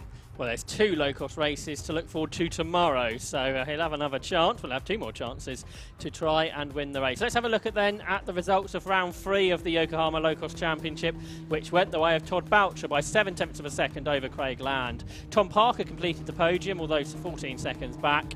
David Martin, he was 4th, ahead of Jack Linus and Dave Hitchin. Paul Clark, Glenn Boyer, Glyn Griffiths and Ford Tuller completed the top 10. Just missing out on the top 10 with Barry Stewart, Alan Harmon, Rob Sisson and Mark Rue. Completing the points-paying finishes went to Andy Perkins and Keith Malpas. In 17th position was Trevor Faunch, ahead of Alistair Parker, Steve Brown, Tony Mole, Sean Brame and Ian Hardy. And all 22 of the starters managed to make it to the checkered flag. So despite a couple of incidents, those couple of cars of Sean Brame and Ian Hardy, although a lap down for Hardy, managed to make it to the end. And now the race winners and the rest of the field will follow into Parc Ferme. And I'm sure there'll be plenty to speak with Andy McEwen about. For Todd Boucher and Craig Land, a two-way battle that changed multiple times. And for Tom Parker, once he got into 3rd, he managed to pull away, but a lot happened in those first few laps. We have racing from the 5 Club Racing MX5 Cup next, which I don't think I have a green flag lap, so another potentially quick set of interviews for Andy McEwen, and then we have further racing today for bike sports and for Porsches. So still lots to look forward to. 3 further races today, so stay with us here on Alpha Live and on 750 Motor Club TV. Let's head down to Andy McEwen.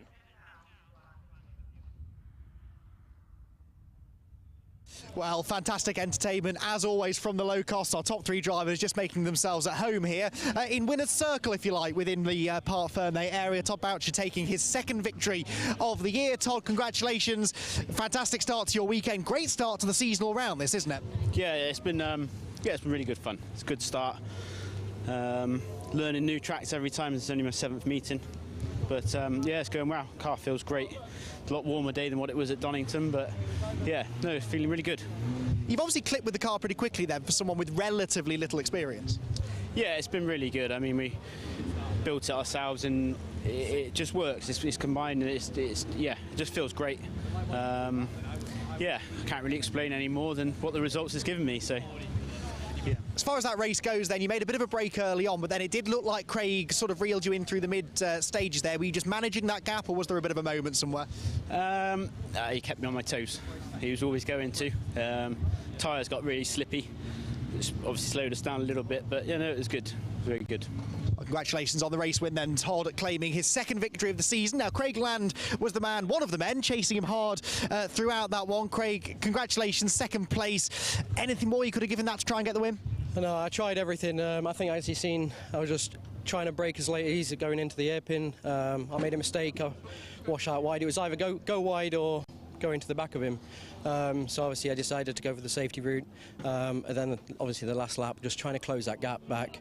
I think almost did it, but just not enough laps at the end of it. But yeah, I mean, he gave me a great race, and I'm assuming the next one will be just the same, hopefully. So excellent stuff. Well, congratulations to Craig. We're going to have to hand back to the box now, though, because our next race for the 5 Club MX5s is about to get underway.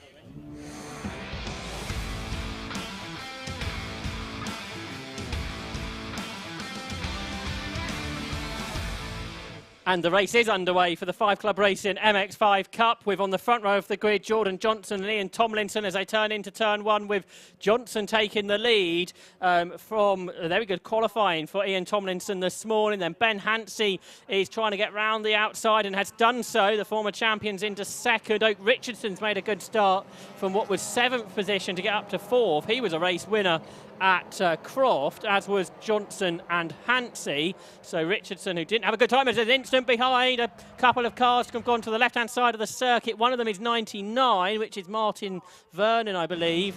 And the second car is 32, which was a good qualifying this morning for Jake Micklewright. They've both got back going, but they're at the back of the pack now. Meanwhile, for the lead, it's Jordan Johnson versus Ben Hansey, which we saw a lot of last time out at Croft.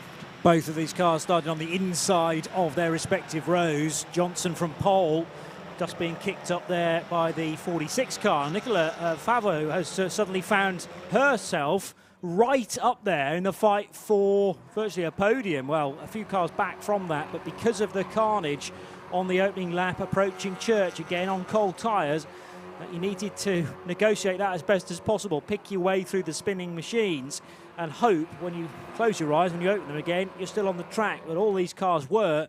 But Jordan Johnson and Ben Hansey making that inside line into turn one work perfectly. They run first and second, having started first and third. Yeah, at Croft, we saw a great battle between these two in the opening race, and then there was a collision on the final corner, basically, which allowed Oak Richardson to take the victory. Then Jordan Johnson drove through to win the second race, and Ben Hansey won the reverse grid race, the third race of the weekend. But it's those two up front, with Ian Tomlinson there in third position, who had a better result of fifth last time out at Croft. Then Oak Richardson's in fourth, but now he's on the grass, which is a suboptimal line, I think, to be fair. But he's back on the circuit. He didn't lose a position, but lost quite a lot of time. There's another car that's trying that out, the grassy route out of turn one. For fifth position, Adrian Johnson is alongside Lloyd Huggins. So Adrian, who's the father of the race leader, Jordan, is on the inside line as they go through Church Corner. And can he make it through at this stage? Well, they're still pretty much overlapping, with Lloyd Huggins, whose birthday is tomorrow, is trying to get himself up alongside to get back ahead of Adrian Johnson, but can't quite do it at this stage. And this is bringing the 1-2-3 machine in that comes up the inside. That's Felix Lowe, who qualified fifth this morning, fighting his way back through. So good to see Felix Lowe out there and doing a really good job. He's just gained a place, I think, a novice cross on the back of his car. Yeah, early on in his racing career, but so far so good, and gaining places, which is always beneficial early on in your racing career. And for those running a tad wide, I suppose you can only know the limits of adhesion once you've crossed over them and realise, that's a bit too far. Let's keep it slightly neat and tidy the next time I go through turn one. But bear in mind, these cars are still, having started stone cold, working their way up to optimal positions and conditions as the top three head out of the right-hander at hairpin, down the straight with no name, which really just drop away from you. You don't necessarily know that from all angles, but I really like the angle that Alpha Live have this weekend, staring right down Tom Price Straight and then looking at the back of the cars as they return to the main start-finish line. Lots of gradient change here, which isn't immediately something that springs to mind when you think of Anglesey, but there's plenty of up and down nature to it. Particularly when it was reprofiled a good few years ago now. Jordan Johnson leading by half a second over Ben Hansey. Ian Tomlinson in third position, just in danger maybe of losing touch with the top two, Josh. Yeah, it looks that way. Ian Tomlinson, who's normally always there or thereabouts, but not able to finish on the podium last time out at Croft. There is Felix Lowe, who's still involved in this battle with Lloyd Huggins behind and Adrian Johnson just ahead. Johnson there in fifth place, the truck driver from Gloucestershire. The 59-year-old who's been racing in Mazdas since 2017. He's still there in fifth position. Adrian Johnson, who is eighth in the championship, where he got a seventh place finish as his best result at Croft. He's now going to better in P5, ahead of Felix Lowe, who's still under pressure from Lloyd Huggins, who looks to the inside. Lloyd, the driver who's been racing since 2019. So again, a lot of these drivers are not with huge amounts of experience, but all having a great battle. And Matthew Short now joining in as well, the 69-year-old retired GP from Wiltshire, who has got a lot of experience. He's been racing MX-5s for 20 years now, and is still enjoying himself, and he's trying to gain a position on the inside line. A lock up ahead though for that would Felix Lowe, has got himself up ahead, or up alongside at the very least of Adrian Johnson. And can Felix Lowe, the novice driver, pull this into a position gained as they come up to the final corner, Johnny? Might be a little bit too much to ask, purely because Felix has the inside line, but they will head towards bus stop virtually together. 17 will cross the line in 4th position, Oak Richardson, and it is still side by side between Lloyd Huggins and the white car on his outside, who was Matthew Short, who actually gained a place. That's what was foxing me for a moment. So Short in the 72, now briefly ahead, although back behind now Lloyd Huggins. So scoring tower was correct as they headed across the line, but it switched back again. Yeah, great racing from the 5 Club Racing MX5 Cup, backed by Switch again for this year. And trying to join in on this battle is Matthew Neal, Matt Pennefather Neal, who's there in 9th position ahead of Nico Favreau, who completes the top 10.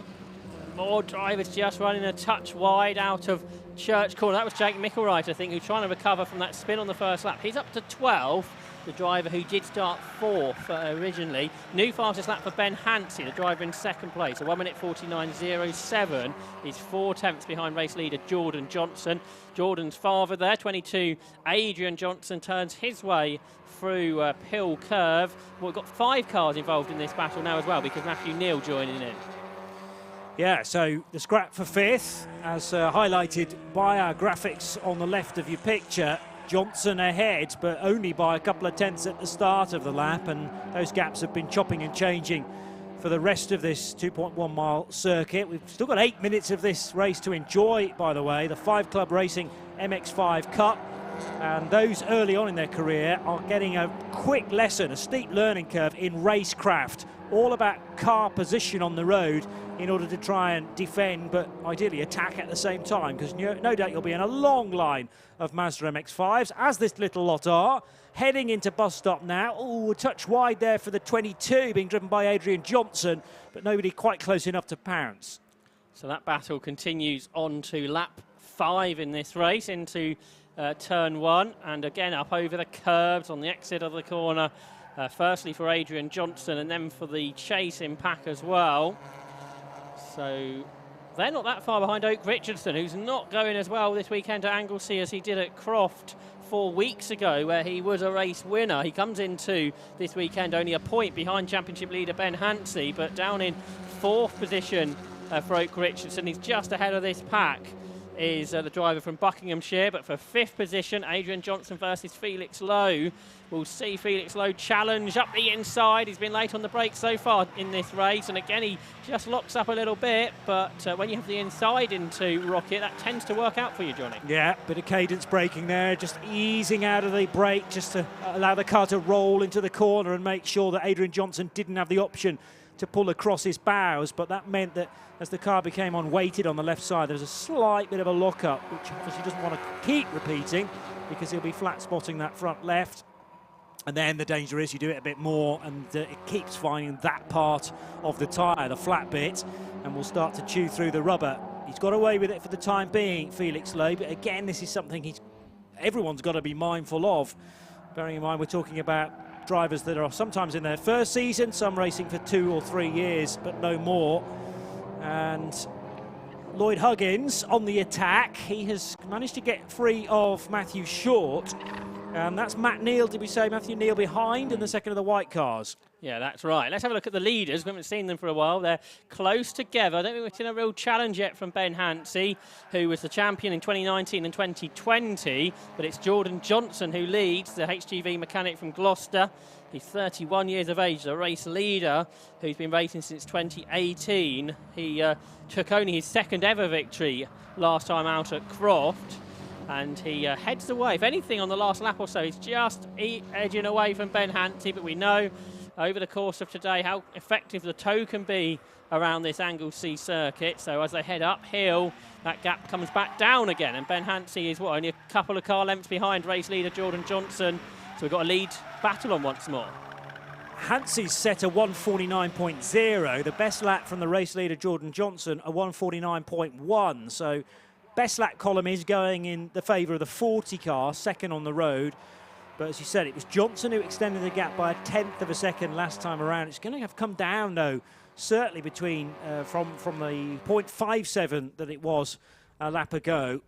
And this is a similar situation, although not to quite the same extent as the earlier race, where the top two broke away. And we were left really feasting our eyes upon the scrap for third position. Ian Tomlinson, Oak Richardson, Felix Lowe. Squeal of tyres, tortured tyres again as that gaggle works its way through hairpin. But the leaders totally together, 4 more minutes to do. Yeah, so we should squeeze 3 further laps into the duration. Meanwhile, for Lloyd Huggins, he's run a little bit wide, has lost out to Matthew Short. Then you get Matthew Neal just behind them. They're in 9th position. But let's have a look at the leaders again, because Hansey slides out over the curbs. 0.55 of a second was the lead gap going on to this, the 7th lap of the race. It does seem at different parts of the lap, Johnson and Hansey have their advantages at different points. Because again, at the beginning of the lap, Johnson just pulling clear, but then we saw on the last lap up towards Rocket, Ben Hansey was able to close in again. There's Ian Tomlinson, who's in 3rd position, who was the runner-up in the 2019 championship. Then a big gap back to Oak Richardson, who's there in 4th position. But we have a look then at Ian Tomlinson, a long-time MX-5 racer. He's there in 3rd position as he breaks up into Rocket, looking for his first podium of the season in the M&K Motors Mazda MX-5. All the cars here Mark 1s. Nowadays, these cars 30+ years old. But they've been such a popular race car in the UK, and they continue to be so, Johnny. You can't beat a classic, can you? And yeah, the old school Mazda MX-5 is still hugely loved, particularly in the UK, but further afield as well. Big fan following in the US, for example, with their own championship there. So nose to tail again. This is the 72 of Matthew Short, with Lloyd Huggins now behind. So it's the red car in the middle of the 2 white machines. Matthew Neal, the second of those white cars, number 21, 7th, 8th and 9th positions. I was thinking about where Ben Hansey is finding that time. I just wonder whether his car it's either better on the brakes or Hansey's more confident as he applies the brake pedal up towards Rocket. So setup clearly very good, but he can't get the required drive off the banking and through Church to be close enough to Jordan Johnson once they head to the twiddly bits at the top of the hill. I think they've been given the last lap board, Johnny, so it's going to be like the last race. It's 15 minutes minus a few seconds. Rather minus a lap. Minus, yeah, absolutely right. So let's see how that one works out. There's Richardson in 4. Felix Lowe is up into 5th position now and pulling clear of Adrian Johnson, who's there in 6th. A big challenge for 7th from Lloyd Huggins up the inside of Matthew Short, and they're going to be wheel to wheel as they come out of the banking for what we think is the last time in this race. And Short on the outside line's just got enough momentum to hang on ahead of Huggins. Matthew Short, who started racing 20 years ago in the MG Owners Club before moving to a Mazda MX-5. He's the father of Ben Short, who runs a lot of the cars in the championship, the multiple champion, who's watching on today from the pit wall rather than racing at the front of the pack. But there's his dad, Matthew Short, trying to get up alongside Adrian Johnson, but can't quite make it at this stage of the race with just a few corners to go. So if the 6th place battles at Rocket, race leaders probably about to head on to Tom Price Straight or a bit further than that, because the gap to these guys, 20-odd seconds. Jordan Johnson still ahead of Ben Hansey as far as we know. Ian Tomlinson's a good 7 seconds, 6.5 seconds back. But we'll catch a glimpse of the race leaders in just a tick heading out of hairpin. And yeah, the checkered flag is in hand. Here are the leaders, Josh. Yeah, and Jordan Johnson's very much pulled away on the last lap of the race. So for the 2nd time this season, he's a race winner. For the 3rd time ever, he's a winner. So congratulations to Jordan Johnson, who beats Ben Hansey and Ian Tomlinson back on the podium. And arm out the cockpit. He'll be pleased to be back up onto the roster in 3rd place. Oak Richardson here probably not be enjoying that so much. Down in 4th spot. He comes out of the final corner now ahead of Felix Lowe. A great effort from him to take 5th. Sixth position after this race-long battle goes to Adrian Johnson, who just holds off ahead of Matthew Short, Lloyd Huggins and Matthew Neal. For 10th, for change, because Jake Mickelwright, who had that spin on the first lap, has got himself ahead of Nico Favreau, who goes bouncing across the curbs on the last lap and hangs on ahead of David Brown, who took 12th. And then the rest of the field will flow through with Steve Quemby and Mary Barnard. Martin Vernon, the other spinner on lap 1, he recovered to 15th.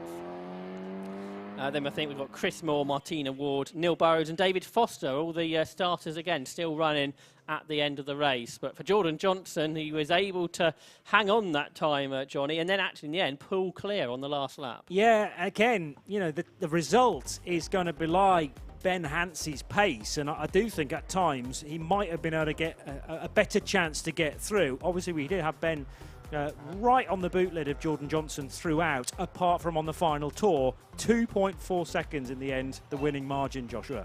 So let's take a look at the race results of the 4th round of the Switch MX5 Cup by 5 Club Racing, where Jordan Johnson was a race winner by 2.4 seconds over Ben Hansey, and Ian Tomlinson completed the podium. Oak Richardson, 4th ahead of Felix Lowe and Adrian Johnson. Matthew Short, Lloyd Huggins, Matthew Pennefather Neal and Jake Mickelwright completed the top 10. Nico Favreau, David Brown, Steve Quemby and Mary Barnard finished on the first page of timing, with Martin Vernon, Chris Moore, Martina Ward, Neil Burrows and David Foster all making it to the checkered flag. So once again, the 5 Club Racing MX5 Cup sees everybody who started make it to the end with some good, clean racing. We'll see the MX5s twice again tomorrow. Once in the morning and then the reverse grid race in the afternoon. So lots to look forward to there. But congratulations to Jordan Johnson on his 2nd win of the season, which will add to his 1st, 2nd and 6th from last time out at Croft. It's another podium for Ben Hansey, but a big improvement from Ian Tomlinson, who had a couple of 5ths and a 6th at Croft. This time he's on the podium. And they are heading down into Parc Ferme, where Andy McEwen will pick up the top 3 and have a chat with them. And we should have a little bit more time this time. So we're going to head downstairs now to Andy. So a 2nd win of the year for Jordan Johnson then in the 5 Club MX5s, who's just pulling in behind me. And he's already got his helmet off. Look at that, ready and raring to go. Very eager to get at least part way out of his race suit. Can't say I blame him, really. It's hot work out there, even in an open-topped MX5. But Jordan, another fantastic result. Bit of pressure early on there from Ben, but you really seem to come into your own in the 2nd half. Yeah, I just about managed to keep him at bay. I mean, he was eating into me up rocket every lap, and any gap I built on him, he brought it all back, and it was a last lap mistake, and yeah, I knew the job was done then, so happy with that. That's slightly concerning as well, because that's the best place to overtake, isn't it? It's not easy to pass here, so were you really having to focus on a good exit from Church to defend from? Yeah, well, I was strong enough in the first couple of corners just to gap him, and when the last lap board came out, I was like, no mistakes, get around Church and get gone. I saw he dropped a wheel on the dirt or something, and that was it then, so just bring it home. So. Early stages in the championship, of course, but it's never too early to start thinking about points, and it's looking good for you so far, isn't it? It's going to be tight, but you're doing well. Yeah, it's going to be a good run with me and Mr. Hansey if we can keep from knocking each other off. But yeah, it's going to be a good fight the rest of the season. Looking forward to it. You wouldn't dream of it, I'm sure. So Jordan Johnson, our race winner, will scoot round this way and find Ben Hansey, 2nd place. Now Ben had a win last time out in the 3rd race at Croft. Not quite a victory this time, Ben. 2nd place though, and as I just said to Jordan, good points in what's going to be a tight championship battle. Yeah, I think by 5 Club standards, I expect that was a fairly dull race. It certainly was for me. I knew with the weather we've got today that tyres were going to be an issue at the end of the race. So I was just kind of trying to keep my powder dry, and then he got a little bit of gap on me on the last lap, and I kind of pushed too hard and then fell off at Church, and that was it done. So we go again tomorrow, and I'll see if I can take top step off into him tomorrow. All this talk about tyres, our viewers at home are probably thinking, oh, they're only 15-minute races. What's everyone talking about? What is it exactly that you're struggling with, drivers, especially in a rear-wheel drive car, that probably should look after the tyres better? Yeah, so the Mazdas, they're a low-power car, so we effectively run on a road tyre, and so you're putting a lot of pressure on on a fairly small contact patch. It's rear-wheel drive, so once they've got the heat in them, a day like today, we're just losing grip. And somewhere around here where you've got tight and twisty stuff like up at Rocket is just trying to manage that as best as we can. And I think both Jordan and I were sliding around a bit at the end, and he just had the better of me today. Well, not bad though. Second place for Ben Hansey. If we can just squeeze through, we'll try and find Ian Tomlinson, our third place finisher. Very quick chat with Ian because I know that the cars for the next race are about to head out. Ian, third place finish, best you could do, or was there more in the tank? No, I think that was about me a lot, really. Yeah, to be honest, I've not really been near these two for a while, so I was just happy to be near them, you know. So, yeah. It's a challenge out there, isn't it, though? A challenge to pass, a challenge to look after the tyres, as Ben was just saying. How much were you struggling with that? Well, I was all right this one because I was just on my own for most of it. So Ben got past at the start, and then I think that Oak made a mistake quite early on, so I just had a load of room in front and behind me. So yeah, I was just cruising really. It doesn't get much better than that in MX5 racing, that's for sure. So 5 Club MX5 action done for the day. They'll be back out again tomorrow, but for now it's the second appearance of the weekend for the bike sports.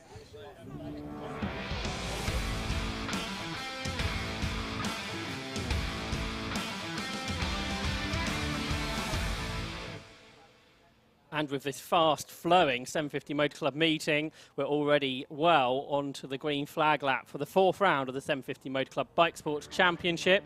So let's take a look at the grid, which is set by the second best times in qualifying this morning.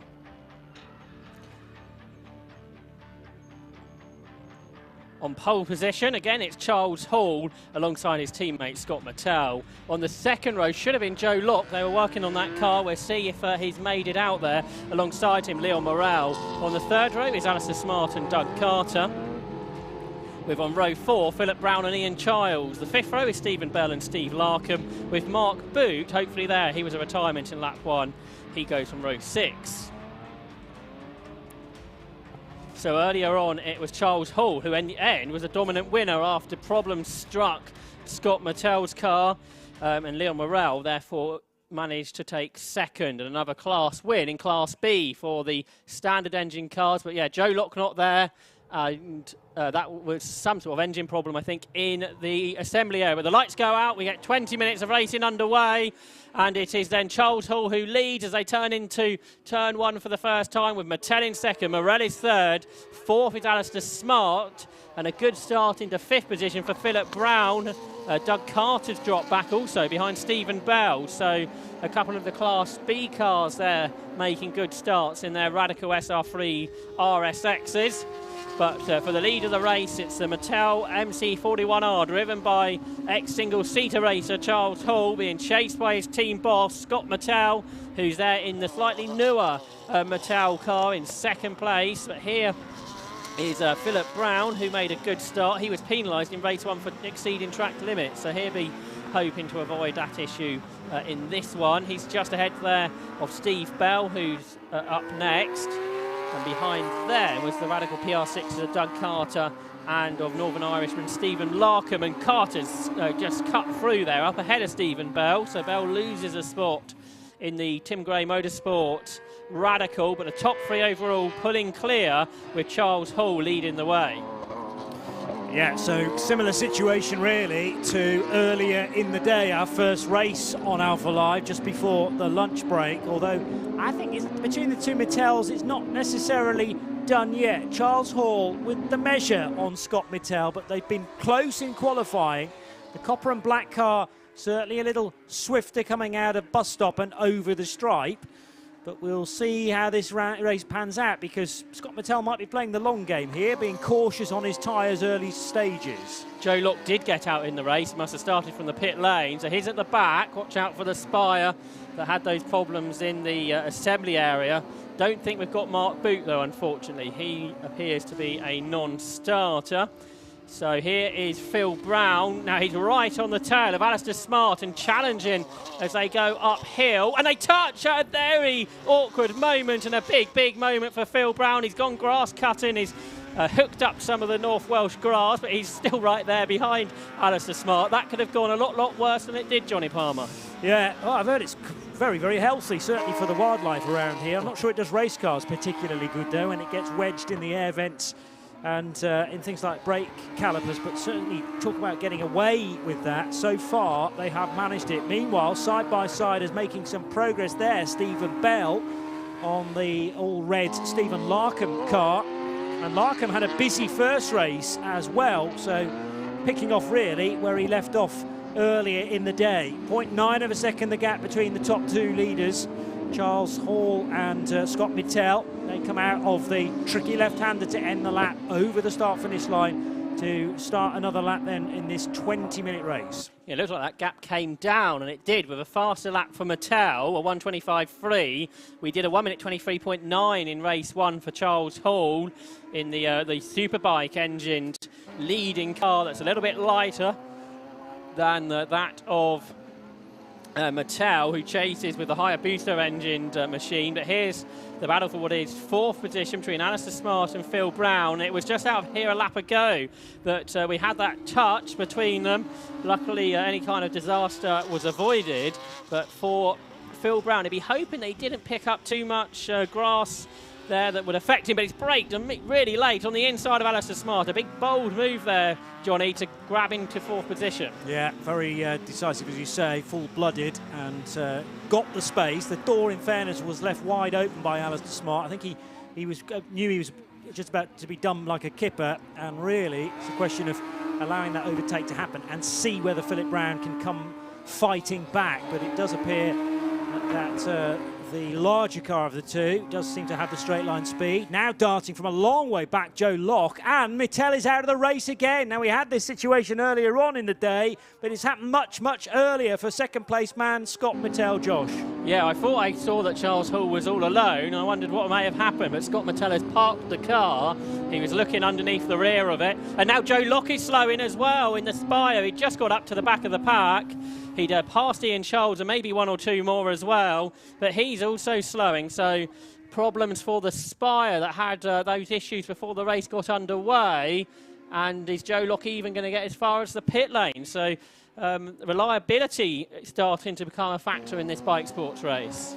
Strange that, because Joe Locke was really on a charge heading into Siemens, the left-hander, the downhill left that leads onto Tom Price Straight. And somewhere between that point and the exit of the hairpin, it's all gone very, very wrong for Joe Locke's car. And yes, he is in a position to utilise the pit lane to at least get out of trouble and to avoid any sort of caution at the moment. I'm still trying to get full tabs on where Scott Mittell has ended up, but let's hope that it is somewhere safe and far enough off the circuit to be kept there, maybe covered by local yellows. Charles Hall leading Leon Morel now by nearly 7 seconds. Yeah, so we'll have to pick up perhaps some battles a little bit through the field again in this one. So Phil Brown is up there in 3rd place, ahead of Alistair Smart after that move a lap ago, and now he's pulling clear. Doug Carter a couple of seconds back, and we saw a good battle between Smart and Carter in race 1. Stephen Bell is there in 6th position, not that far ahead of Stephen Larkham and Ian Childs. So I think 6th, 7th and 8th might be a battle to look out for. But there is Scott Mittell chatting to Autosport photographer Steve Jones and 750 Motor Club photographer John Elsey, but not what he wanted to be doing at this point in the race. I mean, they're lovely chaps, and it's a very pleasant afternoon, but you enter a race to want to finish it, and unfortunately, 2 races entered today, and neither of them has he got to the end in. Thankfully, he got a bit further in race 1, but this is the only action for bike sports for the whole weekend, isn't it? So there aren't more races tomorrow, as you were describing. It's a sorry way to end a very otherwise pleasant weekend in North Wales. Meantime, Stephen Bell and Stephen Larkham, the scrap that we've decided to highlight quite rightly on our graphics, heading through the really rapid right-hander at Church and on towards School. This could go any which way right now. Yeah, Stephen Bell, who was raced in RGB, as it was known then, before moving into bike sports a couple of years ago. He's battling away then with Stephen Larkham, the Northern Irishman, and only his 2nd season of racing after racing in the Irish Road Sport Series last year. And he's got this PR6 now and is improving as the weekend goes on, I think. He finished 7th in race 1, and now he's battling for 6th position in race 2 with Steve Bell, who tended to race front engine cars when he raced in the RGB Championship, but now out in this Radical SR3 RSX that's prepared by Tim Gray Motorsport, with Larkham chasing him, then down towards the hairpin for what is the 5th time in this 20-minute race. We got 15 laps out of race 1, so we'll be looking to do similar in this one. They break then up towards the left-hander at bus stop that completes the lap, and yeah, this battle continues, and it's a good one to watch. Yeah, between the two Steves then, heading now towards the first corner. Stephen Larkham doing the chasing. Steve Bell just a touch wide on the exit of turn 1 there, mounting the curb more so than he would have wished. Now, is that going to affect his exit out of the banking and on towards Church, which will surely be flat in one of these aero-dependent cars? So you fling it in and hope that the grip is there, which once again it is, has been up until this point. So, but it's a moment of faith, perhaps. You can see the Class A tuned engine PR6 has got a bit more straight line speed than the SR3, but it's not quite enough, is it, for Steve Larkham to get alongside and challenge up into Rocket? Again, frustrating perhaps. When we had a similar situation in the 5 Club Racing race as well, in that second place car didn't quite have the straight line speed, but certainly was very good then when they ventured their way through Rocket and Peel and down towards Siemens. So the toe not as advantageous as it might be in saloon cars or indeed things like low cost, although diving to the inside now to go against my theory is Larkham. Little half lock-up on the brakes, but that's nicely done in the end. Came from a fairly long way back. I think Steve Bell saw him coming and knew the game was up. Looks like Charles Hall has backed his pace off. His last lap was in the 1:27s. I presume that's just because he's got a nice lead over Leon Morel and doesn't feel the need to push, although he was saying earlier to Andy McEwen how much he was enjoying driving around this circuit at full speed in this car, but perhaps he's now just going to make sure he can bring that car home as a race winner. Now that Stephen Larkham's got ahead of Steve Bell, he's really pulling clear, so can Larkham go after the next group of cars? He is over 10 seconds back at this stage from Doug Carter. For Alistair Smart, it looked like he was getting closer to Phil Brown, so perhaps we'll pick up on that now, because here in 3rd position is Brown, and Smart, who had started to drop away at the start of the lap, was 1.1 seconds behind, and saying he was getting closer. We haven't yet seen Alistair Smart behind Phil Brown. And why is that, I wonder? Yeah, the gap should be about a second, shouldn't it? But it doesn't appear to be. Is that him there? Yeah, Alistair Smart coming out of the course. So maybe Smart's made a mistake on this lap. We haven't got sector times being beamed through to us on our timing screen, but it might just be a slight error or a snatch of a break, which has increased the gap to 2 or 3 seconds now from what was only a second between Brown and Smart at the start of that lap. At the end of it, yeah, it's just under 2, so a brief error for Alistair Smart, but the car is still straight and still showing that it's got plenty of power. Doug Carter, who had a very entertaining race earlier on and might have even got one position better, because his progress, his pace was growing throughout the 20 minutes. Doug's currently in 5th place in the PR6. 5 and a bit seconds still the lead for Charles Hall. Leon Morel, it's tricky here to end this race and to know exactly what he needs to do. Clearly win the class, but he can probably see Charles Hall not too far in front, and Charles, quite deliberately, won't be pushing like crazy now with no Scott Martell in the race. Yeah, Leon Morel was still pushing on because he did a personal best, a 1:26.65. Not as quick as the first race, about a second slower.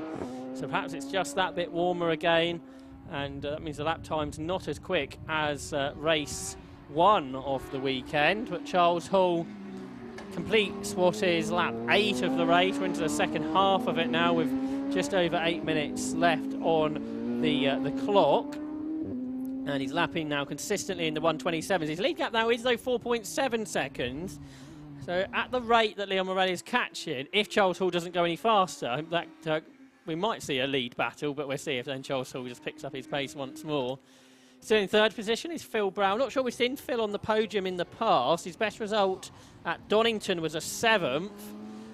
He had that penalty earlier which dropped him to 9th, but he's up in 3rd, so this is a good one. But here's the race leader. We haven't seen that much of Charles Hall in this race. in the 1 litre Mattel MC41R. It may have the smallest engine, but it goes very well, Johnny. Yeah, often in this type of racing, it's not necessarily down to cubic capacity, but how well the engine has been tuned and how light the car is that it's driving as well, that it's powering. And notably, Charles Hall has dropped off by about 2 seconds compared to his best lap of the race. So he's down in the low 127s now, when this car has been capable of a 125 earlier in the race. No immediate pressure from behind. We'll be keeping a watchful eye on those mirrors, though.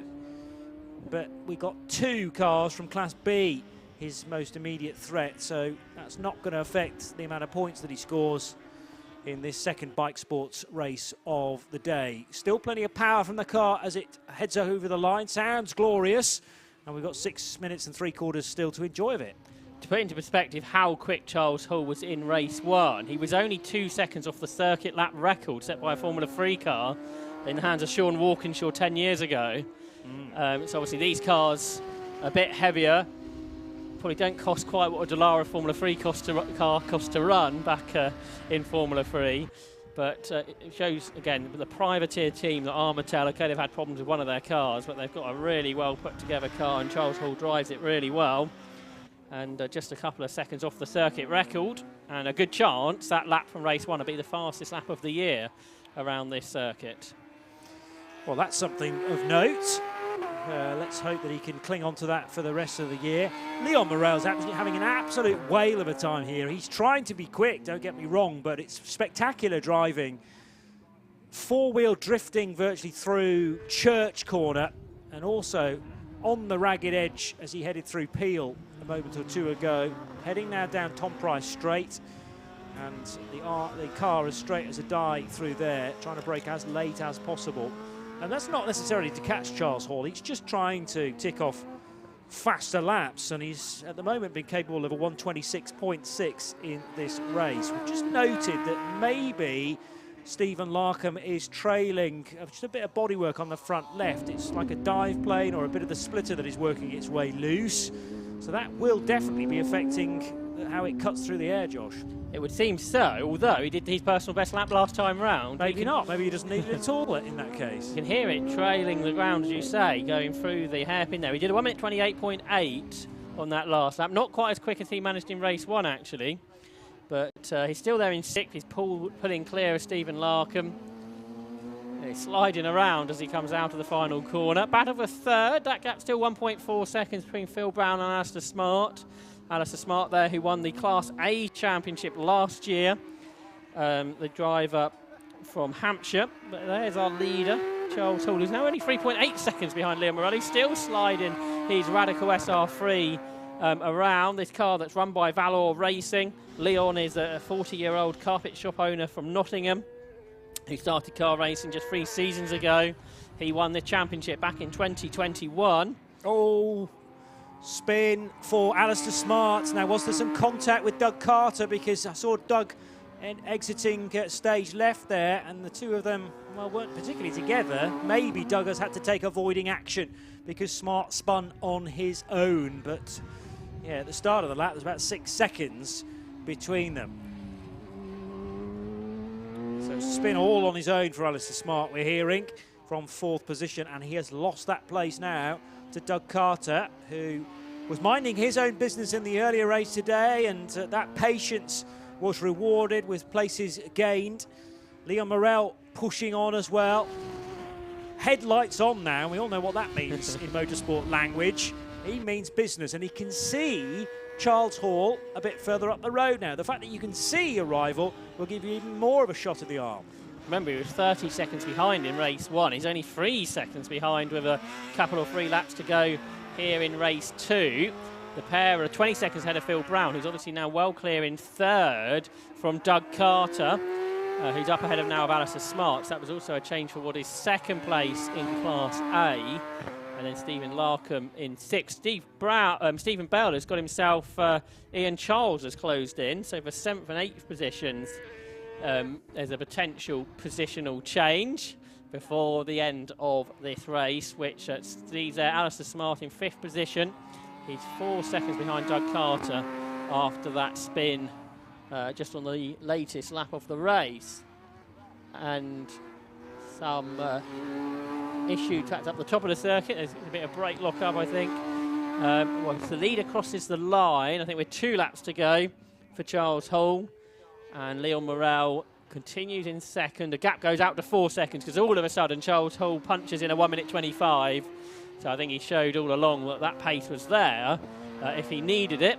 Morel still sliding that SR3 around, who's there in second place. And now what's happened, Stephen Larkham, who was in 6th, now has he parked his car up with Scott Mattel's, or has he had a bit of an issue there, Johnny? Well, let's just take it at face value and just think that he's broken down. The car, maybe with no pace. 27 has already parked there, remember. Scott Mattel, who was second at the time, must have been about 10 or 15 minutes ago now, but that is starting to turn into a bike sports graveyard, unfortunately, at the top end of the circuit. There's contact coming out of the final corner as well, and that was the 24 car of Ian Charles getting hooked up with the 86 car of Stephen Bell, who you can see right now parked broadside, being covered by local yellows. Still 1 minute and 27 seconds left on the clock, and Steve can recover that moment, thankfully, before the race leader, Charles Hall, arrives on the scene. I think he was doing a bit of a bow as he to his team as he got back going. I don't think there was contact. Ian Charles was very close to him and managed to avoid contact, I believe. Those two were battling. I think Ian Charles had got past. Stephen Bell tried to come up the inside and then had that spin. But, yeah, that was very close to what could have been quite a large accident, actually. So there may only be 7 cars running, but we almost had a drama there towards the end. But it's the last lap now for Charles Hall. And now he's got a 6-second lead because he's done another 1:25. Still a long way off the pace from race 1, but he's still much quicker than Leon Morel, who's there in second place. Phil Brown only now crosses the line. He's on for a podium, which I think would be a first for him in bike sports, and for 4th position. Doug Carter's being recaught by Alistair Smart, and that's for a 2nd position within class, so that's quite important if Alistair Smart can regain that position. But for Charles Hall, I suspect he probably would have preferred a battle with his mate Scott, wouldn't he, rather than have this sort of an easy drive. But it's all good for the championship, I suppose. Well, that's true. A nice big points haul again for Class A victory. But it has been a race where he's been afforded the chance to wind back the wick and maybe drive at 80 or even 70% at times. A lot of the lap times more recently have been 2 seconds away from his best in this race, and we know he went even faster for the first race of the day. He's done all he needs to do, though, and heading into bus stop now, it'll be another victory for Charles Hall, Josh. And that's 3 in a row now in bike sports. He won the 2nd race at Donington. He's won both races today here at Anglesey. For Leon Morel, it's a similar case in Class B. He won the 2nd race at Donington and now has won 2 today at Anglesey. He takes 2nd overall this time, 6.5 seconds behind the winner, Charles Hall. And we wait for the rest. In 3rd position should be Phil Brown, which will be a great result for him if he can hang on this last lap. He turns his way now up towards the final corner at bus stop, and it is a 3rd position overall for Phil Brown after some good moves early on. For 4th position, Doug Carter hangs on ahead of Alistair Smart, and then in 6th position will be Ian Charles, and 7th will be Stephen Bell. So hopefully we'll have more bike sports out as we head to Croft in 4, 5, 6 weeks' time, I think. So a few weeks away till our next round at Croft, and hopefully, like I say, we'll see more cars there. Snetterton, Brands Hatch and Silverstone will round off the season for the 2023 750 Motor Club Bike Sports Championship. Here are the results though from round 4, and it was Charles Hall who won by 6.5 seconds over Leon Morel and Phil Brown in 3rd. 4th for Doug Carter, ahead of Alistair Smart, who had a spin. 6th for Ian Charles, and the last finisher in 7th place, Stephen Bell. Retirement with problems for Steve Larkham, Joe Locke and Scott Mattel, who were the 10 starters. Action not just here on the circuit, Anglesey, but also in the sea as well. That seems like quite a good thing to do today, Johnny. It's a good way to cool off, isn't it? Because it's pretty warm in our commentary box, being on the 3rd floor, and even hotter, clearly, in the race cars. But yeah, if you're out on the open sea, a chance to soak up the rays, but at a much more comfortable temperature. They are missing a cracking day's racing, though, I will say. So let's hope that they've got in the diary to visit Anglesey tomorrow at the very least. One more race today to look forward to, which is the Calm All Porsche Trophy. That'll be a 15-minute sprint race. Just to remind you that racing begins at about 9:30 tomorrow after one qualifying session. So we'll be coming on air around then. And we'll see racing for everything we've seen today, bar bike sports and road sports, but we'll be joined by the Club Enduro Championship. Andy McEwen is down in Parc Fermé with the winners from the bike sports. So the second bike sports race of the day then, it's another victory for Charles Hall. Charles thinks he's finished second because he's parked in front of the second place board, but you're not giving anyone else a chance to win a race, are you? It looked like that you had that one pretty much in hand. It's a shame Scott went out because that was going to be a handful, but to be honest, we tried a few different things, you know, just keep improving, and yeah, this time it was Leon. I was sort of having a look in the mirrors, and then I saw Leon there, and I thought, yeah, he's going well, he's keeping me there, so yeah, well done to Leon, and bit of a shame from a teammate, but yeah, over the moon, and I've absolutely thoroughly enjoyed it. I was going to ask you about that mid-phase of the race then, because it did look as though Leon was closing in on you. Were you managing the situation? Was there an issue? I just went a little bit, tried something different on the tyres, and I just once the pressure was off with Scott, the tyres just dropped off a little bit, and then I saw Leon there, and he didn't come back in as quick as I wanted, so he was definitely on my tail. I'm like, got to get my head down. Perfect weekend for you. Do you know what the issues are, by the way, with Scott's car? Was it the same problem, do we think, that he had in the early race? I don't know, actually. I saw him give the slow down sign, so I knew he was definitely out. So, yeah, shame for that, but yeah, cracking weekend and well pleased. Excellent stuff. So, a great result there for Charles Hall, second win of the weekend. Now, where's Leon Morel got to? Oh, there he is, sorry, right in front of me. Leon, congratulations, second place finish for you there, but as Charles was just saying, you had him worried there for a bit. The car was absolutely mega then. Like, sometimes they just click, and that thing was fast. Tracks obviously dropped pace, I think, but I was absolutely wringing its neck. Loved that, really enjoyed it. Great competition. Mega chuffed to see my teammate Phil third overall. So yeah, really good day. I mean, sunny conditions, dialed weather, live coverage, and the usual 750 Motor Club goodness. So yeah, no, really enjoyable. Can't do one piece, and we're coming home with a smile on our face, aren't we? So.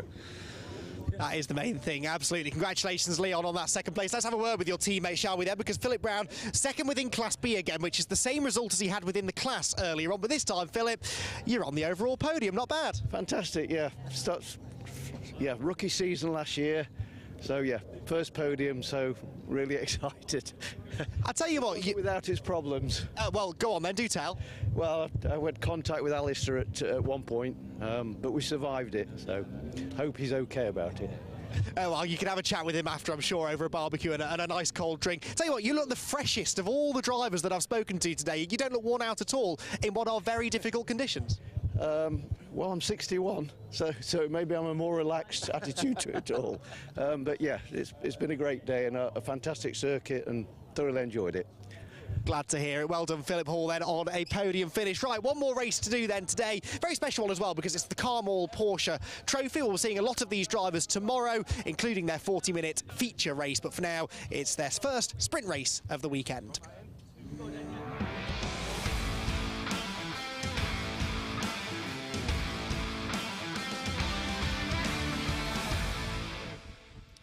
Yep, so it's the All Porsche Trophy, which supports the campaign against Living Miserably charity, and it's a fantastic entry of various shapes and sizes of Porsche that have made their way here to Anglesey. We're expecting 30 cars on the grid, which I think is the biggest grid we've ever had for the Calm All Porsche Trophy. So we're looking forward to, as Andy said, the first of two sprint races over the course of the weekend. The other will come up tomorrow morning, and then a feature race of 40 minutes tomorrow. So one or two drivers allowed in each car, and then they have elected one driver to race today.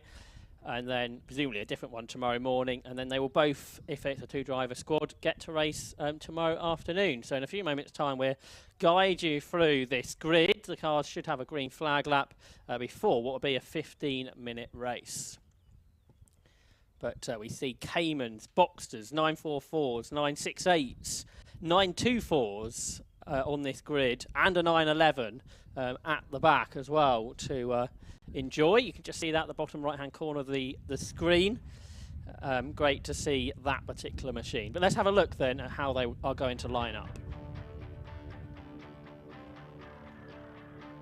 So for the second Calm All Porsche Trophy race of the season, it's Steve Hewson's Porsche Cayman that starts on pole, alongside Stephen Cunniff in the first of the Boxster S's. On the second row, Richard Harman in a 944 Turbo starts alongside John Walker in his Boxster S.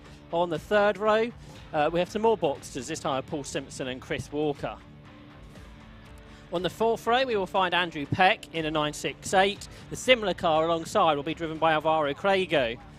Andrew Juice is there on the fifth row in his Boxster, and the similar car of Gary Goodwin alongside. On the sixth row is Jamie McHugh in his 968 alongside Sam Callahan in his Boxster. On to the seventh row, we will see more Boxsters over actually the next 5 positions. So firstly for Mike Kurtler and Metin Yilmaz, then for Graham Hurd and William Kurtler. On the ninth row is Clayton Sampson, who's out there in the 968, and Thomas McHugh alongside in his 944. Ferdinand Gattino starts on the 10th row of the grid in his Boxster alongside the Cayman, driven by Paul Hicks. Then we get Jessica Wilkinson, who drives a Boxster alongside the similar car of James Harvey. Andy Baker, another Boxster, starts alongside Hugh Pert in his 924. Rich Gravestock will start 25th in his 944 alongside the 924, driven by Phil Waters.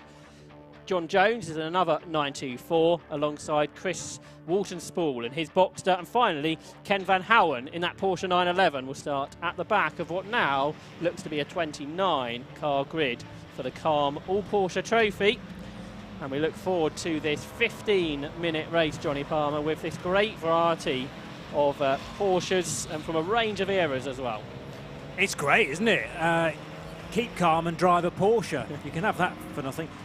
Yeah, really nice to see lots of different types of car and presumably therefore different lap speeds. It's going to be fascinating to try and compare qualifying times to race distance, because these cars only doing 15 minutes tonight with a longer distance, much longer distance planned for tomorrow afternoon, just after the lunch break. We know Porsches are a rock solid car and capable of producing speed over a short sprint race and a much longer mini enduro, but a quick way to learn a Porsche history, I suppose, certainly of recent years anyway, and nice to have, rather than just the domination of Caymans, the odd 911 and the 968 as well.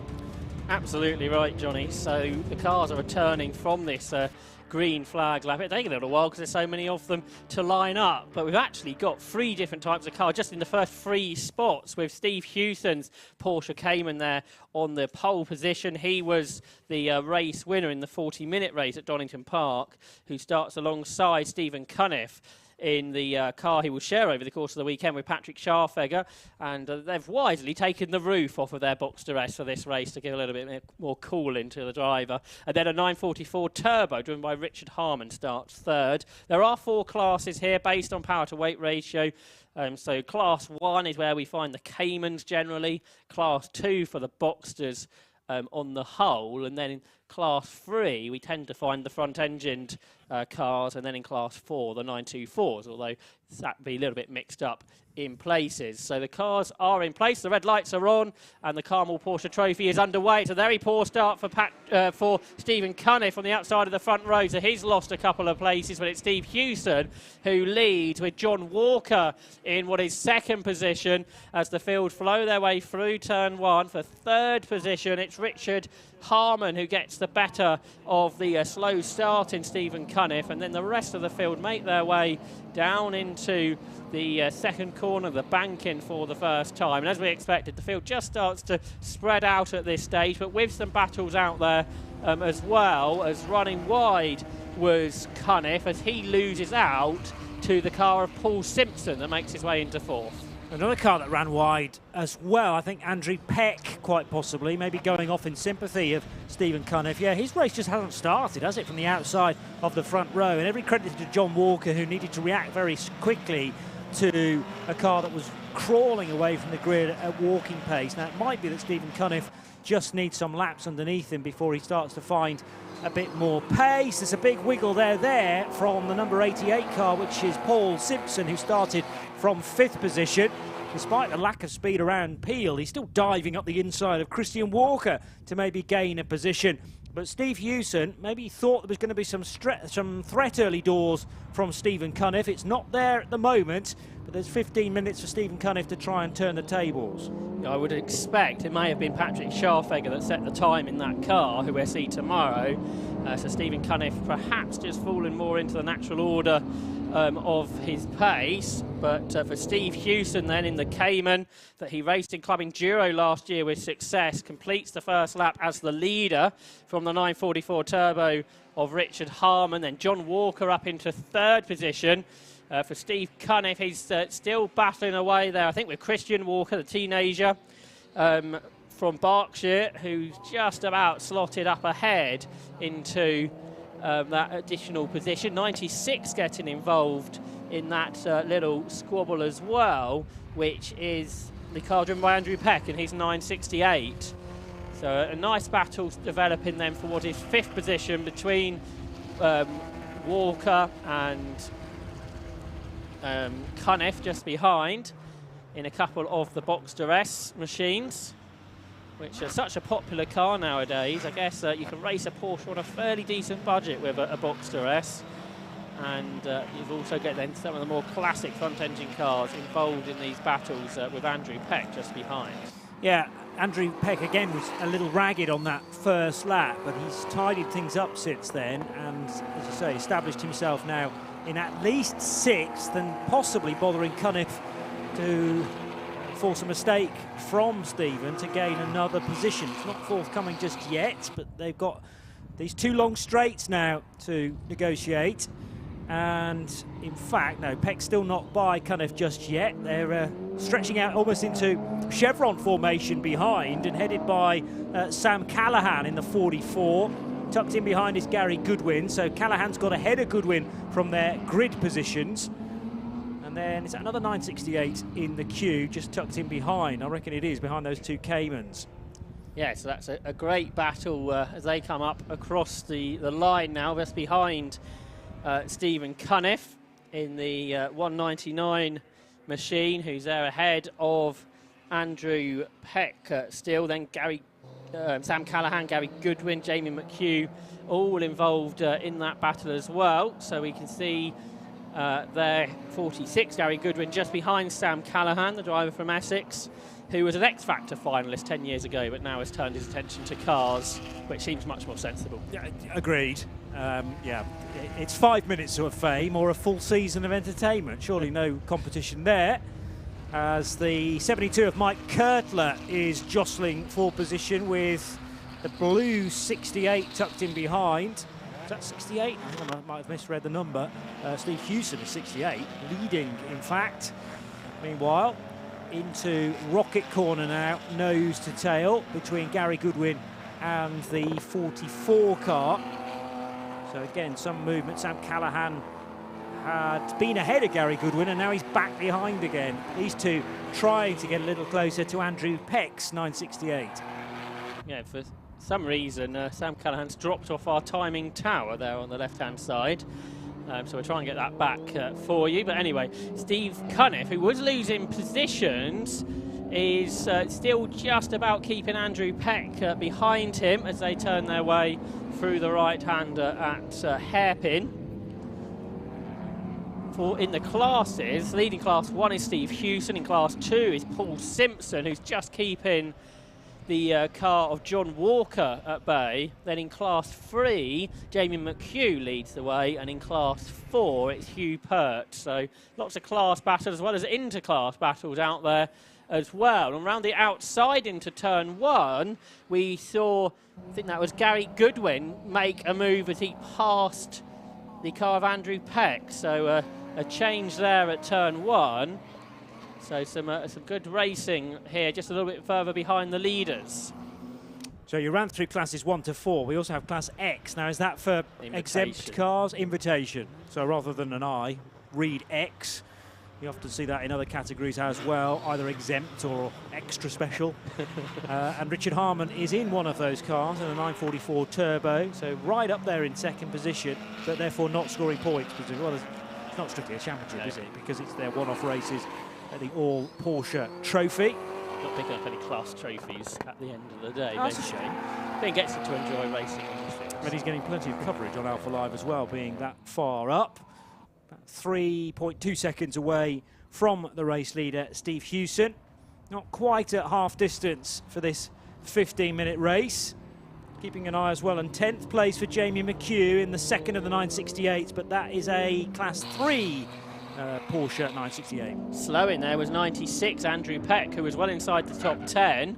This is the battle for Class 2 that heads up towards the final corner with Paul Simpson, who I think he's making his Carmel Porsche Trophy debut, just ahead of John Walker, the ex-Caterham and Lotus racer. Involved in this battle, you've got a couple of variations on the Martini livery, haven't you, in this little scrap, which is, of course, a classic Porsche colour scheme. So those cars just turning their way up here to the final corner. So that includes at the front of it 661, which is Andrew Juice, who I think started a little bit further up the order. But, oh, he's only in 10th, isn't he? He's only one place further back than where he started. He was just ahead of Graham Hurd, Mike Cutler. And we've had a spinner, have we, on screen there, Steve Cunniff. Yeah.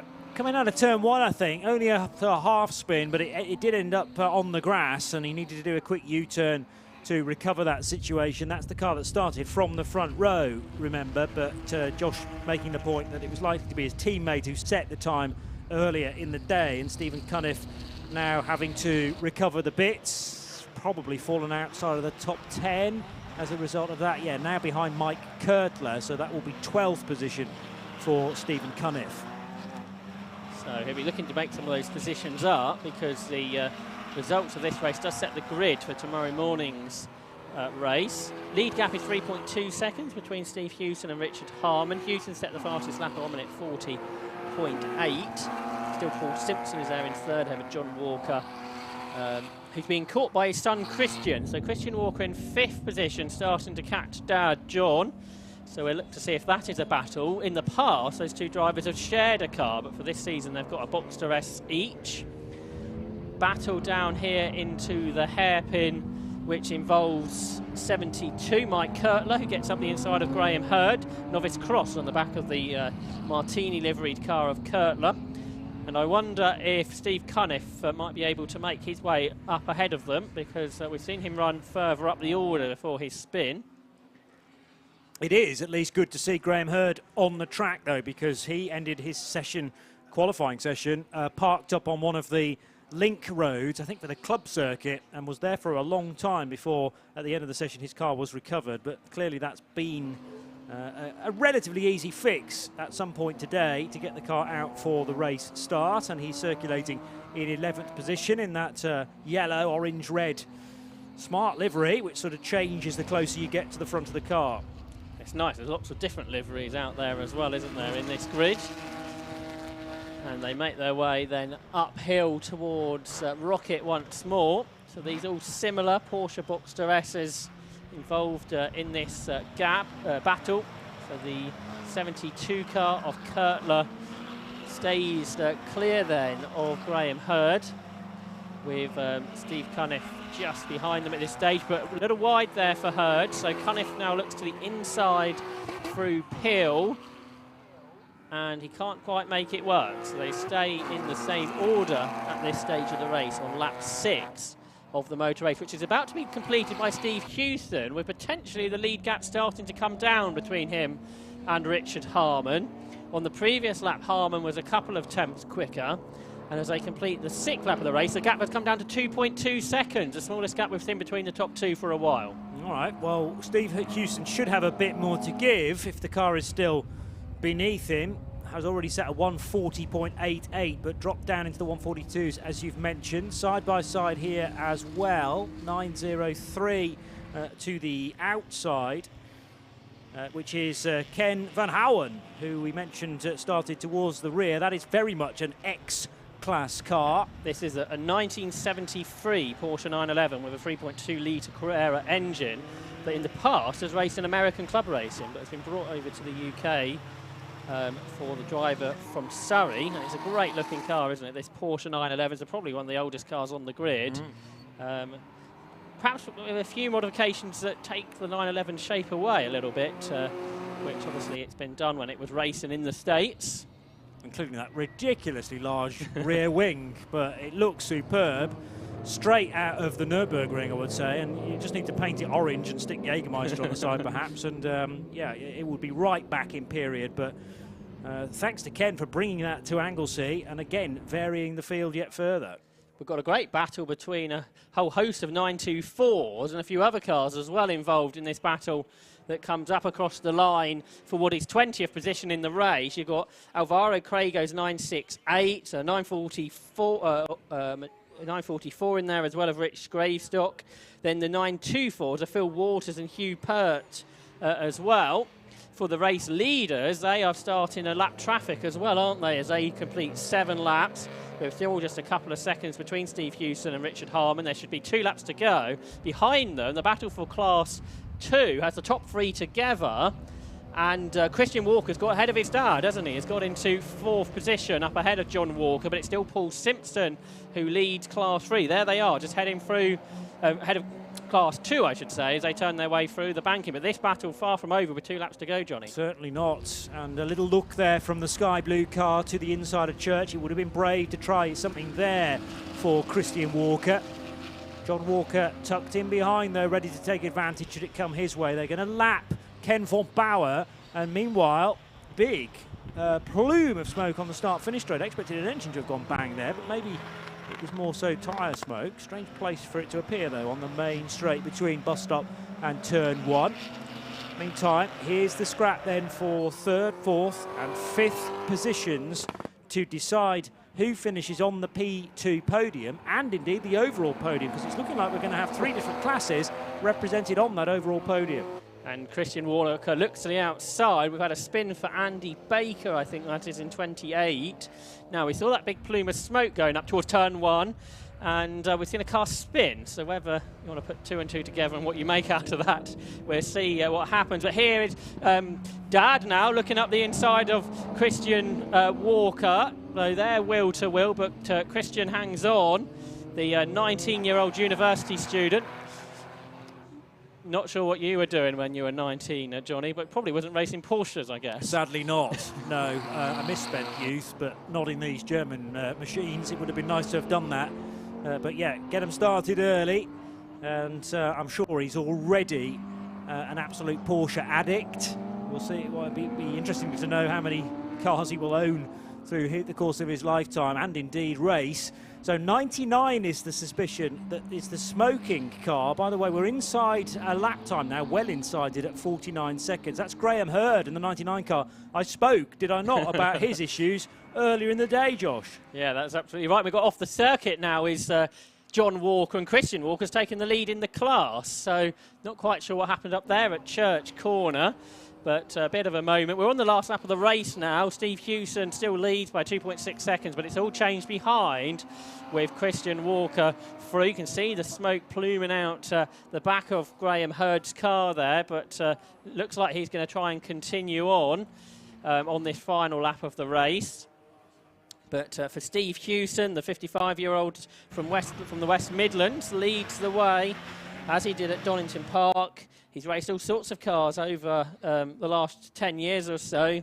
The Club Enduro champion from 2018, nowadays moving to the Calm All Porsche Trophy, and he's going to take another victory, it would seem, here at Anglesey in the 2nd race of the season. There he is in these Cayman. He turns left then and will accelerate up towards the line in his 2-litre turbocharged car, and he sees the checkered flag first. But he was pushed pretty much all the way by Richard Harmon, who comes home in second. And off the circuit goes one of the Class 2 leaders, Paul Simpson, and he has a big spin across the track. So for third position, Christian Walker. I'm not sure if Simpson got past Walker again, and then Simpson had that spin into the final corner. Into the pit lane has come Andrew Peck, who I think had a few issues during the course of that race. So who finished third? That was Christian Walker. He won Class 2 ahead of his dad, John. Gary Goodwin took fifth. Sixth, I think, still went the way of Paul Simpson, despite that spin a few moments ago. Luckily, he wasn't collected by anybody. He took fifth in the end, just ahead of Gary Goodwin.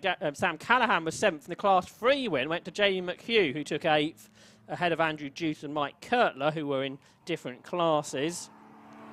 Looks like Clayton Sampson is on for second in Class 3, ahead of Thomas McHugh. In Class 4, it's Hugh Pert in his 924 who led on to the final lap of the race, and we'll see if he can hang on to take the Class 4 win, where we find the Porsche 924s that in the past have had their own championship, now as a class within the All Porsche Trophy.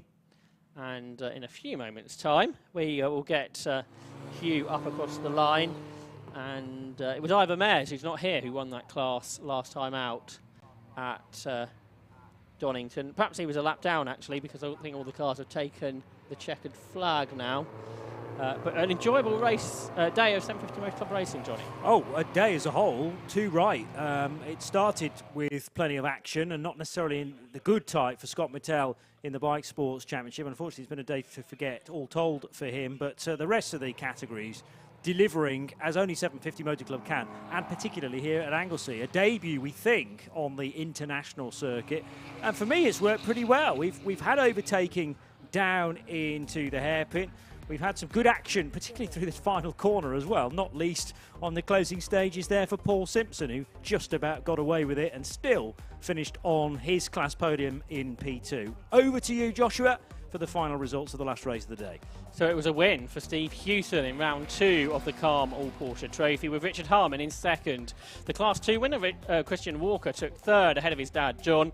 Paul Simpson was fifth. Sixth was Gary Goodwin. Sam Callahan was seventh, ahead of the Class 3 winner, Jamie McHugh. Andrew Juice and Mike Kurtler completed the top 10.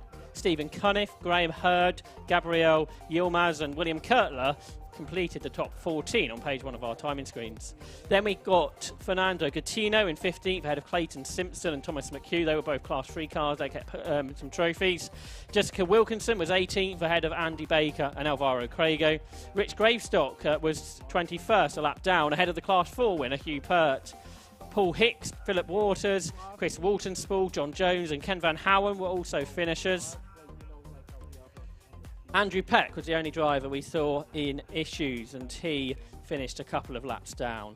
But all by 5 o'clock, we're done for day 1 of the 750 Motor Club, so we can all go and enjoy the sunshine and the scenery here at Anglesey. But we get to do it all again tomorrow, Johnny, for a similar time period, but now with more racing, with just one qualifying period tomorrow. You do realise that's in my contract, that the day has to end before 5, otherwise I don't show up. I'm joking. But that's why you do 24-hour races, isn't it? Yes. Well, the thing is, because they're such long weekends, I have to make sure my club racing is nice and short to balance things out. No, just the way things have happened, and we've stayed nicely to time. Yeah, the odd lap here and there have been pinched, I suppose, but I think everyone understands that, and there's been 1 or 2 incidents that have needed clearing up, but otherwise we have stuck very much to timetable and an earlier start tomorrow, so to mark your card nicely for that, because it's another full day of live streaming. Absolutely right. We'll be live around 9:30 tomorrow on Alpha Live, following that qualifying session for the Club Endurance Championship. And then we'll have racing twice tomorrow for Low Cost and Mazda MX-5 and the All Porsche Trophy. We'll have that 2-hour race at the end of the day for Club Enduro, and then single runs for Mazda 7s and Mighty Minis. So we have a entertaining 9 races to look forward to tomorrow. But for the final time today, we'll head downstairs into the sunshine with Andy McEwen. Well, the Calm All Porsche Trophy entertaining us here at the end of the day. We've got 4 class winners, hopefully, to try and have a chat with. We're going to start with Steve Hewson, then our overall and SP1 winner in the stunning Porsche Cayman. I mean, now that we actually get a chance to see this thing up close and personal, it is a thing of beauty, and it was the fastest car out on track with the fastest driver as well. Steve Hewson, congrats on the race win. How did you find that one? Good, hot, and not much grip out there. Certainly less than there was during quali, but we'd seen that through the times throughout the day. The race pace looked like they were going slower than most of the quali sessions. So other than that, yeah, clean, lights to flag, which is brilliant. So yeah, one of the Boxsters was catching me towards the end a little, so yeah, it kept me pushing on a bit. It's always nice to lead lights to flag. Of course, we like to see a battle, but one thing I think maybe the viewers at home don't understand is that when you are leading and you're trying to manage that gap and look after the tyres and look after the car, it's as if you're in a battle, isn't it? It's mentally exhausting. You're still working fairly hard, and you're still thinking about how hard to push, because you don't want to risk throwing it off whilst in the lead with no cars around you. And you know, but equally you want to maintain a gap so that if you do have any errors or any problems or anything at all, obviously the bigger the gap is, the better your chances of recovering from it. Thoughts for tomorrow now? 2 more races, including the long one. What's the thoughts and the plan for tomorrow? Well, the long one's what we're more used to. We're more used to doing endurance races than sprints. This is probably only about my 3rd or 4th sprint ever. So sprint tomorrow morning. Obviously, today's place will get us in pole again. So it's more of the same, I think, if we can. Fingers crossed for you. Congratulations then to Steve, our race winner. Now we need Christian Walker next, the number 7 machine, winner in SP2. I've got his car, and I think I found Christian as well. So Christian Walker then, winner of the... Oh, no, that's not Christian Walker. Where is Christian Walker gone? I've walked past him. Sorry about that, Christian. Congrats, class victory. You look a bit exhausted, but good result. Yeah, that is proper knackering, I can't lie. But yeah, it's a great race. I had Dad in front and Paul in front of him, all just fighting. And then Dad chucked up the inside, they sort of compromised, brought me back in, and then we were just fighting to the last couple of laps, but yeah, really good. It is one of those tracks, isn't it, where because it's quite tight and technical, when you get a bit of side-by-side, it really can hold people up. Yeah, it's just one person gets compromised, the next 2-3 corners, you've got all the momentum on them, and you just pull up alongside and you're fighting, and then either could go. How much are you concentrating on your class position, and how much are you just trying to work sort of as far up the overall running order as you can? Well, I mean, you're trying to get as far forward as possible, but you know, some of these cars are stupid quick, so we're just sort of fighting amongst ourselves. That's all we can really do, really. Well, you did it pretty well. Class victory there for Christian. Now, Jamie McHugh is up this way somewhere, number 25. Jamie, there you are. Where's your car gone, Jamie? Well, we'll get you in front of your car so you get all your sponsors in and everything. Class victory within SP3 there. Good day's work so far. Brilliant, yeah, it's a good race. Earlier we done the road sports as well, so it was like a 40-minute race, and then into this, so pretty knackered after that. I thought this car looked familiar. I mean, that is a long day, and you've just been doing all the driving yourself. No, I shared the drive this morning with my dad. He's out today in another 944 in this as well. Yeah, it's a good race. Glad to get the car back in one piece. I think everyone's kind of that opinion, because the heat, it takes its toll on you, but also the cars as well, doesn't it? Yeah, definitely. And for some reason, it stinks of petrol in there, so you get out with a headache as well, you know. But yeah, no, it's one piece, happy, good day. We'll let you go and get a drink of something cold for the headache, you understand, medicinal purposes. Right, the last class winner is Hugh Peart, who was in the number 36 car down there. I think he stood still by his car, so a bit of up and down through the paddock to be done to find our final class winner then at the end of what's been a fantastic day here at Anglesey. Don't forget, another full day of racing to come tomorrow as well. We're live at 9:30 in the morning for that one. Hugh, victory in class SP4 then. How was that race for you? It was brilliant. Lots of people to race with. Everybody was really close. It was real fun. Perfect weather, perfect circuit, so real fun. You can tell we're British, because all anyone has done today is talk about the weather. Tomorrow could be a bit more of a challenge, I'm reliably informed. Well, having the last couple of weeks, all I've seen is clouds on the Met Office predictions. I think, oh, it's going to be grim, it's going to be grim. So when you come up like this, you think celebration, and you can really drive it hard when it's dry. Well, that's true, but you have to manage that, don't you? Perhaps if it is cooler tomorrow, in a way, it's one less thing to think about. You know, the car isn't going through quite as much, or the driver. Yeah, it is really hot in there. Even after a quarter of an hour, car's red hot. But no, perfect day, thank you. Excellent stuff. So congratulations to you, all of our class winners, all of our race winners over the course of what's been a fantastic first day of action. Like I said, we're back again tomorrow at 9:30 in the morning with most of the championships that you saw racing today. Plus, of course, the headline act in a way is the Club Enduro race, a 2-hour race to conclude our 2 days here at, for the time being, a sunny Anglesey. We'll keep our fingers crossed that the weather is back with us again tomorrow and that you all tune in as well to enjoy another great day of racing.